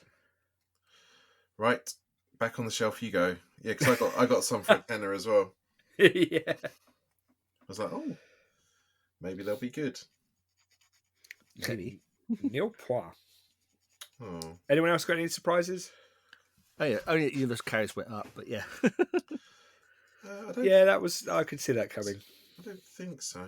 Because what were they before? 2 points? 2 points. And they've gone to 3. Mm-hmm. I mean, if you think about it in respect of if they were infantry models, yeah, but it's like if my dad had if my mum had a penis, she'd be my dad. So I don't think it's necessarily. Well, if infantry are point of stand, so why is this machine gun wielding, scouting, recceing, gone to ground, hit on 4s, armored vehicle less than a point of stand? Mm-hmm. No, I get it. I think because I was thinking about this on armored vehicles generally, and it was from a T-White perspective, because again I was thinking the red eyes for my Jaegers are actually quite useful against air assault because they're not vehicles, so you can't take the usual I want to fire this spiral missile at this tank and blow it to pieces. You've got to try and dig out infantry, and I think that's where it comes from sometimes, is that the perception is that you can kill an armoured vehicle more easily than you can kill an infantry stand. And I think that's technically true under certain circumstances. Yeah. Those circumstances don't seem to ever materialise very infrequently. Because in an ideal world, your infantry would be dug in and it would be taking small arms fire. And it can probably sit there for most of the game and not be bothered by that. Yeah, and I think the idea is that the tanks are, or your armored vehicles are being hunted by tanks. The reality of that is that your anti-tank assets are more than usually overworked, just trying to cope with actual threats rather than, 3 universal carriers tootling around. And I think that's the problem. I think there's this feeling that armor's too vulnerable against other armor. Yeah, but veterancy's my armor. Well, obviously, veterancy's the best armor. Don't get hit. In fact, the best armor is just being out of sight behind a hill somewhere. Oh, mate. So we had, speaking about being outside, there's a guy from the Necromunda campaign who was moaning about the fact that his movement 18 guys riding giant bugs like motorcycles kept getting hit, surviving the hit, but then falling off and dying through falling off their bike. Right. And I'm like, if you're moving 18 inches, how have they got line of sight to you? Yeah. You can literally be anywhere you want on the battlefield. Why are you even getting shot in the first place? And he said, "It went. Oh, good point." There we go. Wow. That's a Gilda's Ford podcast at #LeeTrueLove. Yeah, I don't think there's anything else that dramatically shocked me. I think there's certain things that have come down, and maybe they'll come down again. I think so. But things like 20mm AA, which is still a bit pants. So like the Germans. Well, the German one, yeah. Bofors are good. Yeah, really good. But Bofors have always been good. Yeah. Well, especially when Bofors are good, but not against airplanes. That's the thing. But they eat 222s for breakfast. Why aren't they good against airplanes? Lunch and dinner. Well, because no one takes airplanes. How dare you, sir? Feel personally attacked now. I want more aeroplanes. Yeah. You sound like me. Eddie, I'm getting Stukas with cannons and bombs. I'm going to have 2 sets of Stukas. Oh, good lad. And I nearly got some 262s for Bulge. Oh, wow. They are... I think they're a secret. Rubbish. I think they're a secret. No, I don't know. I think they're a secret platoon. A secret platoon? It's not... Well, because they're actually they're skill 3+, right? Yeah. So they can actually get their bombs in. Yeah, they've but the got bombs an amazing aren't great. save, and they've got an amazing hit on. But the bombs aren't great. They're anti-tank. They're not a high yield bomb. Oh, aren't they? Ooh. Terrible. They're not. I do have a soft spot. I have a soft spot for the ME262 because it was the first Airfix kit I ever made. And my dad looked at it and said, "Oh, well done, son. Maybe we should glue the engines on the right way round, unless you are an Allied spy." It's that slave labour. It gets it every time. That was the old Matchbox green, and it was green plastic and grey plastic. Yeah, good kit. On Albert Speer's production output form, that actually was 16 262s when you built it with the engines on backwards. He was very happy that day. Everything was going swimmingly. Yeah, the real trick is to put one on forwards and one on backwards and watch them as they spin around in circles. Whoopsie. Oh, 9. I imagine production guy says it still counts as 1. It still counts as 1. Yeah, God damn it. Panzer Lear asks, I apologise if this has already been answered in some form, but what is the team's favourite weird, I guess that existed or happened, strange moment in military history within the scope of World War II and Cold War? So I think I answered this on the Discord, but I'll answer it again here. Mine's still the alleged. I didn't realise it was alleged. I thought it was fact, but it's alleged Korean guy that ended up getting captured on the Normandy beaches. I can't remember his after name fighting against the Japanese and the Russians, and exactly, he fought for 3 or 4 different armies allegedly. But apparently, no one. This is what fascinates me now is that apparently they can't prove he existed or not. There's no source. There's absolutely no definitive record of him ever having served. No one can find him after the war, so it could be apocryphal. It could be completely just one of those things like the Angels of Mons and stuff like that. Mm-hmm. Yeah, which I find equally fascinating. But my favourite one is the when the German Wehrmacht teamed up with the advancing Allies to defend a prisoner of war camp against marauding SS. Yeah, that'll do it. Because to me, that just speaks of the fact that you have, humanity. You understand that it's like, oh, okay, these guys are going to commit a war crime, and no, we're going to actually try to stop them. Which, gives me some hope in the dark, grim future of the 21st millennium. Yeah. How much rum have you drunk? Too much. Not enough. I'll tell you what my other favourite one was is Otto Keres's gunner. I can't remember his name, but he got really, really pissed off with an Sturmovik on the Eastern Front in his Tiger, and just started banging away with it with his main gun on the Tiger tank. And he's the only person with a confirmed kill. He actually took down a Sturmovik with an 88 off a Tiger. Is that in Tigers in the Mud? Yes, yeah. I need to read that. I sat next to my bed for the last 10 years. It's amazing. It's really, really, yeah. I mean, it makes sense. The 88 started off as a flat gun, right? So yeah. He just got so pissed off with it buzzing them the whole time and no one doing anything about it. He just started just going, right, I'm going to kill it. That's it. There's also the bazooka armed grasshoppers. Yeah. Rosie the Rocketer, where he literally just strapped 3 bazookas onto each wing strut. So he had 6 bazookas, and we put this little J3 Piper Cub, 90 horsepower Piper Cub wooden fabric wing into a vertical dive and just start firing bazookas off. And then the other, but apparently the reason he stopped it, he took out a couple of tanks, but traditionally the other Grasshopper pilots, so that it's a small light aircraft. There's zero protection in it. It's canvas, and you're flying really low. And traditionally, the Germans and the German, armored units would just hide, so they wouldn't try to shoot at you, so they didn't alert their position. Yeah, over a Piper Cub. Over a Piper Cub, because hiding's the best tactic. But once this guy started rocketing them, then they were like, well, we might as well shoot him down. So all of his mates convinced him to stop. Because they were all getting shot at way more. Like, no, we want a quiet war. Just stop all this nonsense. I think mine is on a very similar theme is the Bogward with the Panzerschrecks mounted to it. It's the best. Let's take. We're desperate for fighting vehicles. What we do? Let's take this demolition vehicle and put more explosives on it.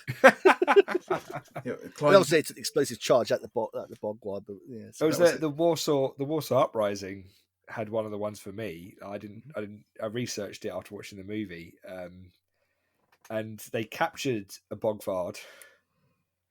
And they were like, yes, we've captured this amazing armoured vehicle. And they're driving it down the street. And then tragically, in the middle of this victory parade from the Warsaw Uprising, someone managed to find the detonation button. Oh, my God.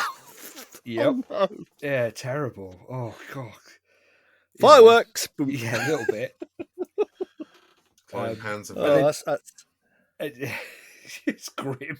I mean, it's just so grim. It becomes morbidly funny. It's just like Jesus, yeah. To take it to Team Yankee though, one of my I guess that happened moments. I read the memoirs of a Sea Harrier pilot. There's two bits that stand out, and the first was that they had sailing down to the Falkland Islands. Mm-hmm. They needed to drop some SAS onto the aircraft carrier, but they're not stopping for nothing. They've got to get to the Falkland Islands. So they drop the SAS into the sea next to the aircraft carrier, and then the helicopter goes and picks them up. So this guy's sitting in the mess eating breakfast on HMS Hermes, the aircraft carrier, and he's eating breakfast, and this dripping wet SAS soldier walks into the officer's mess holding his soaking wet parachute, looks around, dumps his parachute in the corner and goes, "Nobody touch that," and then leaves. And then never came back for it. so for 6 months, this salt-encrusted parachute just sat in the corner of the officer's mess, HMS Hermes, because they weren't going to touch it. I'm not touching that. No, you're all right. And then the other story is to do with Sea Harriers. Is the chaff dispensers for Hermes got crushed. They were putting a crate, and they got destroyed. They got put stuff in front of them, and they were crushed flat. So they weren't any. Illustrious had that squadron had chaff dispensers, flare dispensers, but the Hermes squadrons didn't. So they went down to the kitchen deck, took all of the kitchen foil they could steal, cut it into 6-inch squares, and then on the back of the Sea Harrier, the air brake is this big flat paddle that hinges down from the front. And they literally just stuffed this kitchen foil into the air brake and then closed the air brake to sandwich it, so that if they really needed to, they could open and close the air brake super quickly and get one, big spurge of kitchen foil window radar foiling, chaff. Yeah, and that is literally what you went to war with.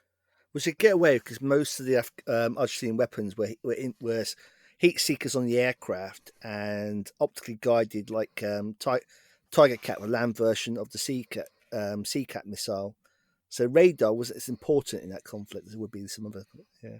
Oh, really? Well, radar's the only thing they had defences against because they didn't have any chaff. That's even worse. Oh God. No, you want flares. You said chaff dispensers. Yeah, but they only had kitchen foil. Right. No, they had no flare dispensers either. Okay. No, they got crushed. That's what I'm saying. They got crushed in the. Right. Sorry. So, that's even more brave. It's a fool's hope then. So that's my two little stories from Falklands. I just can't believe that happened. Peter Pan or Peter Therin asks, I have a question. Since we have now finally soon have the Swedish book for Team Yankee, and every Swede will probably buy at least one S-Tank platoon each. Good.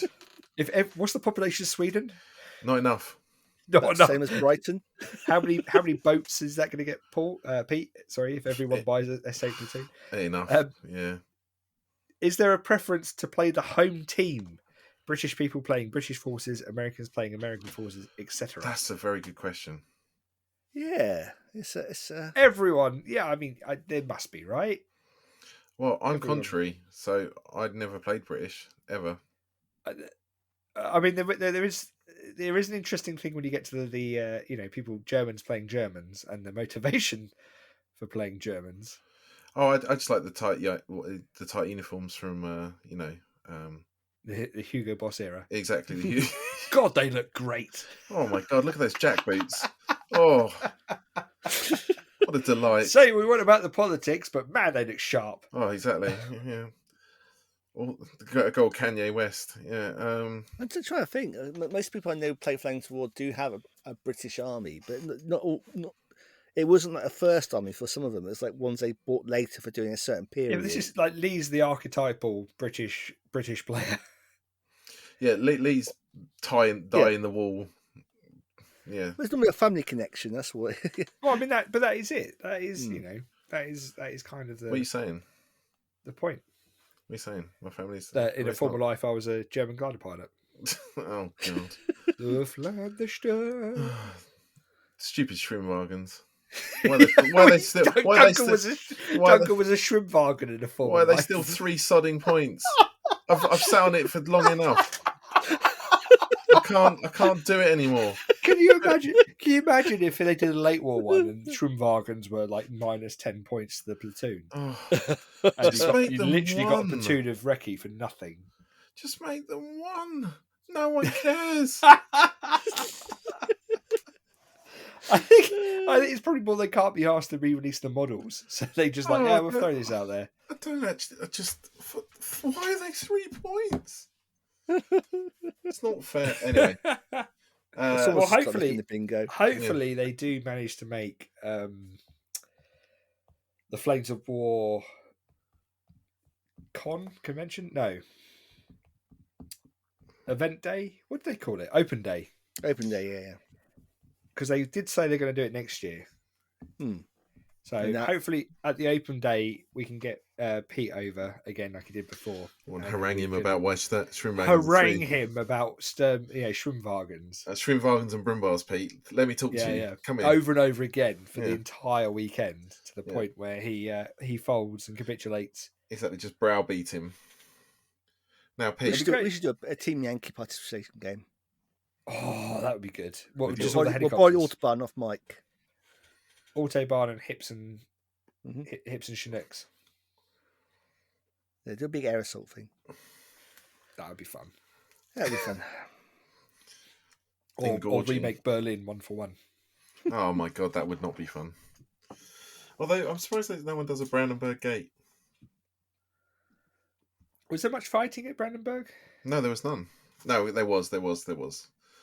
But also for Team Yankee, quite iconic, isn't it?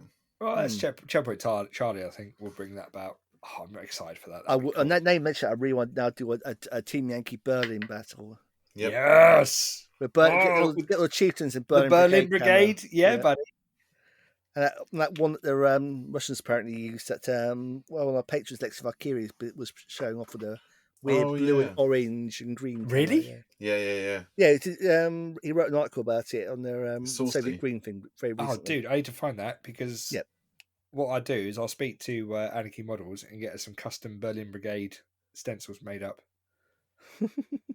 and he'll sell 2 copies and then never speak to us again because he's wasted all this time and effort. But it would make some amazing models. Lee laughs nervously about painting more chieftains. Yeah, I'm in danger. Yeah, exactly. Stop! He's already dead. Will give me a reason to paint Still Brew chieftains because they actually got some. Berlin was Still Brew, yeah. I mean, chieftains, plastic centurions, 62s. Mm-hmm. The 432s with the scorpion turrets. The little turret on top. Yeah. Not scorpion turret. Fox turret. The fox turret. Yes. I've driven one of those. That was good. Oh my god. There was there's a Armageddon paintball, and they have you play tank paintball with them. Have you heard of this? No. Oh no, it's amazing. We should do it as a shoot and scoot day out. So you get driver, gunner, and loader, and you're in 1-4-3-2 with this turret on top, and then there's another one, and then there's 3 barrels set about 20 meters apart, and you get to the first. You drive up to the first barrel, stop. The gunner rotates the turret around, and they fire ping pong balls full of paint. So you put them. The loader puts them in, closes the breach. The gunner lines up, and then gives the command. The loader fires it, and the ping pong ball goes flying off to the other towards the other 4-3-2. And then you've got the guy who the company guy sits in the commander's 4-3-2 turret, so you can see what's going on. And then you've got to turn the turret forward and then drive forward. And then you fire 2 shots at each barrel, so you get 6 shots aside. But you can only shoot when you're at the barrels. So what it comes down to is the crew who are quickest loading, accruing the target, firing those 2 rounds. Because if you're quicker than the other, and then driving to the next barrel, so if you're quicker, you can be there waiting for the tank to drive up, stop, fire your 2 rounds, and you're gone before they're firing their second one. Nice. And it was absolutely. It sounded a bit like, oh, okay, we're not driving around shooting things, but it was really intense and really fun. There's something to spend your Patreon funds on, so yes. Tank paintball. What was also cool was the fact that we got a chance to drive the tank, the 4-3-2 around, and bottom, down the bottom of the field we're driving in. It was super wet, and you couldn't be seen from the main base. So the ex-Afghan vet was just like, "Yeah, go on, get a power slide on, more power, more left hand." So you got this 4-3-2 just sliding sideways in the mud, and you're like, "Holy crap, that is a lot of stuff to be going sideways." And this is only a 4-3-2, yet alone what a chieftain's like. Do you mean a rhino, right? Well, I mean, you spray it blue and. Ultramarines power sliding sideways. Put up with the Games Workshop ninja lawyer assassin coming that year. Yeah. Yeah. No, it was good fun. Yeah, good fun. Makes it, and then when you button down, you realise how you can see absolutely nothing. Yeah, how your visibility is 0. This sucks. Like, I would have no idea if anyone was walking right up beside us with the magnetic mine. This is terrifying. Let's not do this. Let's just stay at home. RPG. What? Yeah, that would be bang. What was that? I think it was an RPG. Oh, everything's on fire. Yeah, oh, my face has melted. Oh, good. Oh, good. Yeah. Well, this is nice. Built by the lowest bidder. Yay! Yeah. Yesterday's technology tomorrow. Yeah. I think that's all of the offers and answers. Oh, really? Yeah. I mean, we're only on like 2-3 hour podcast so far, so just string it out a bit more. I mean. Events. Events. The 4th and 5th of February is Carivery 2023 at Battlefront Hobbies in Daventry. It's 100 points later with a 40-point swap. I asked Hammy if he could update me on the points change, he said but no. He said no because he's got too much wine. Salute Wargame shows the 22nd of April at the Excel Centre in London. I'm going there to shop. It's going to be so much fun. Eddie, you don't need anything else. Oh, can I buy paint? If you plan to use it on models, yes. Paint and figure cases at the Excel Centre. KR Multi Cases buys a new Lamborghini through Fez buying figure cases. Are we saying no new models for 2023 as well? No. So this is my plan, and you know how my plans go. Yeah. So my plan actual results may differ. To go back to my 2-to-1 ratio. So if I paint 10 tanks for Flames of War, then if I wanted to, I could buy 5 more. Right. So it's okay. Yeah, so I had to paint twice from the stash. 1-to-2 ratio. Yeah, 1-to-2 ratio. So the idea being that I'll reduce the stash, and if so if a new hotness comes out that I'm like, I really need those 5, Centurions. That if I go and paint 10 T-72s, I can buy 5 Centurions. Okay. So it's all about production based as opposed to any other limit. Right. It is. Yeah, I think it's worked in the past. We'll see. See if it works for next year. Of course, it does mean that I've just splurged on all of the things I want to buy for the next year now. But oh well. That's exactly it. It's not the new year yet, right? Yeah, exactly. Yeah. 4th, 5th, and 6th of August is the ETC mid-war. Whoop whoop. With maybe it'll be the new points. What's it? Is it going to be the big bum points? Or actually going to be a new Battlefront points? Well, that's the question. There is lots. It's very democratic. It's a very interesting process. Oh Christ! In terms of, is it? No, it is. It really is. So originally, it was run with the Warhammer 9th edition ETC, but we've decided. I say we, but the captains have decided to split. So because they're going to so it's just a democracy, a more representative republic. No, because they were going to Amsterdam, and it was getting harder and harder to find a venue that would fit the scale of both competitions in. Mm-hmm. And yeah, it's a bit sad from what I gather that you're missing the spectacle of having the 400-500 gamers in the same venue, and the smell. And the smell of having 400 or 500 gamers in the same venue. Yep. But at the same time, last year it was split. And actually, I quite appreciate the fact it was all Flames of War in the same place. Mm-hmm. I can't imagine having to, it's kind of like Warfare, in that Warfare has all these different competitions going on, but was about 400 or 500 people in total. If you can imagine Warfare where every system had 400 to 500, it gets ridiculously big. Yeah. So they've split. So because they're going to Amsterdam, we're going back to Belgium. And yeah, I'm excited. I'm excited to see what happens about mid-war. Also excited to see that I've got several professional painters lined up for painting my army. What? Well, I'm never going to win Best Painted, so if I just drop out of Best Painted and get a studio to paint my army for me, then all right, it saves me having to paint whatever randomness I come up with at the last minute. Fair enough. I just need 372 armoured personnel carriers. I was going to say, do you want to paint some Nimrod? Nimrod. All about the Finns, No, it's all, they're Hungarians, aren't they?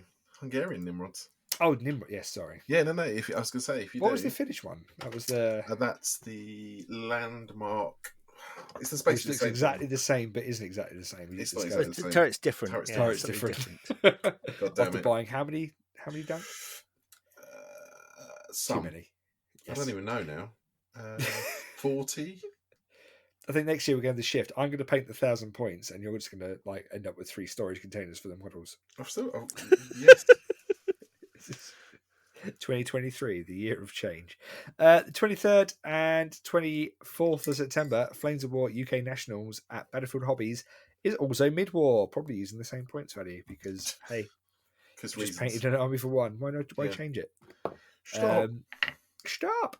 The 11th and 12th of November is Warfare Reading at Farnborough, which is going to be late war because that's too much mid-war to have in 1 week or month or year. Yeah. And also Berlin IS2s. Yeah. Yeah. And that is events. Nice. Well, this is the last podcast of the year, I think, gentlemen. So I would like to take this moment to thank you both for a fantastic podcasting year. It's been good. 84, was it 58 episodes? Is it? 85 episodes. I wish it was 58. 85? 85 episodes. Not in a year. They're not in a year. Unless you've been recording them by yourself. Wait a second. He's got practice episodes. Just sat there by myself going, hello. Well, that's normally what we had before we update. That's what I mean. Equipment, wasn't it? Hello. Hello. I don't think you can hear me. Oh, no, we can't hear you. Oh, you always stop. Oh, no, you're back now. Oh, but I've already clicked stop. Oh. Yes. 85 episodes of crazy. I'm sure our chief archivist would give us an update. Well, this is episode 86, isn't it? Yeah. Oh, yeah, it is 86. I didn't change the header. So of this we're going to have to think what document. we're going to do for the 100th episode. Yeah, that's going to be next year, hasn't it? Yep, 14 more. Apparently, we hit 5 years next year as well. Was that what someone said? In 5 May. years. Yeah. Is someone, our chief archivist. Yep. Ramming speed, Mr. Hart. Ramming speed, Mr. Hart. Yeah, we'll have to think about that. Well, Do some sort of patron giveaway, that's for sure. Yeah. But give away our patrons to people. Yeah, just give away. Give him the Duncan Road. Here you go. Padsley, I'm terribly sorry. You have to go now be a fan of Guildford Ford. No, Necromunda podcast. That would be great. Giving someone who's really good at it's like giving someone who's really good at painting the like some brushes. You just go and listen to this. Go and listen to these people. But this is snooker. Yeah, but it's a really great podcast. Enjoy. Bye-bye. I've lost count of the amount of times I've had to explain to Tacey that I'm not making up that snooker is a game. Snooker's real. But if you explain it, it just sounds really silly and like made up. Well, like baseball. Yeah, exactly. Yeah. I like baseball, but my God, honestly. If you build it, they will come. Unnecessary American football. Unnecessary roughage. What? Rough? Is that bran flakes? Yeah. No. That's necessary roughage. There's a difference. Unnecessary roughage is like too much. After a Christmas diet of nothing but cheese and meat, it's probably bran flakes might not be a bad idea. I was going to say some kind of green vegetables probably. Have you got scurvy? Is that what's happened? No, I got lime in my gin tonic. Yeah, exactly. Yeah. You do. Oh no! Oh my God! I listened to a fabulous podcast this week about Captain Oates and Scott. And limes don't have as much vitamin C as lemons in by a long way. There you go. I'm pretty still okay. No? I'm pretty good. If I put a fresh slice of lime in these gin tonic, does that help? No, it does not. If life gives you lemons, don't get scurvy. Oh, you won't get scurvy. Fascinating subject. It's already 5 years next year. Jeez. Yeah. Well, it feels longer. Oh, thanks. I was going to say you get less for murder. No, you don't. I looked it up, didn't I? What was it? The prison sentence wasn't as bad as you thought it was. Because Ben got out early. What we gonna scoot as? I want to say 5+ in the hope that we improve our odds and keep going. 2. Jesus Christ. God. Does anything shoot and scoot on a 2? No, nothing does, no, right? not even King Tigers, as bent as they are. Not yet. Nothing yet. Oh no, there'll be a special character, won't there? Yeah. The Shoot and Scoot podcast command card. If you know the special character that's a scoot on 2+, Scoots on the 2+. Tactics 2+. Tactics 2+, your entire platoon becomes Schwimmwagen Luftlandesturm. 3 Schwimmwagen Luftlandesturm. That would be that'll be it. We'll do a competition in the new year for the Shoot and Scoot command cards. Who could submit the best command cards for the Shoot and Scoot for podcast? each of us. One for each. Angry rant about Schwimmwagens. Overextend. Over rushed deployments. Your opponent gets to choose your deployment. That might actually help me. That would help you. He's advancing towards your enemy backwards. Yeah. This is right? This is all fine. This is all fine. The Armoured Train Requiem podcast you've been listening to was Shoot and Scoot, the Flames of War podcast, and the team at breakthroughassault.co.uk was winning by support from Battlefront Hobbies, Dice of War, Frontline Terrain, and Autobahn, because to drive the Autobahn.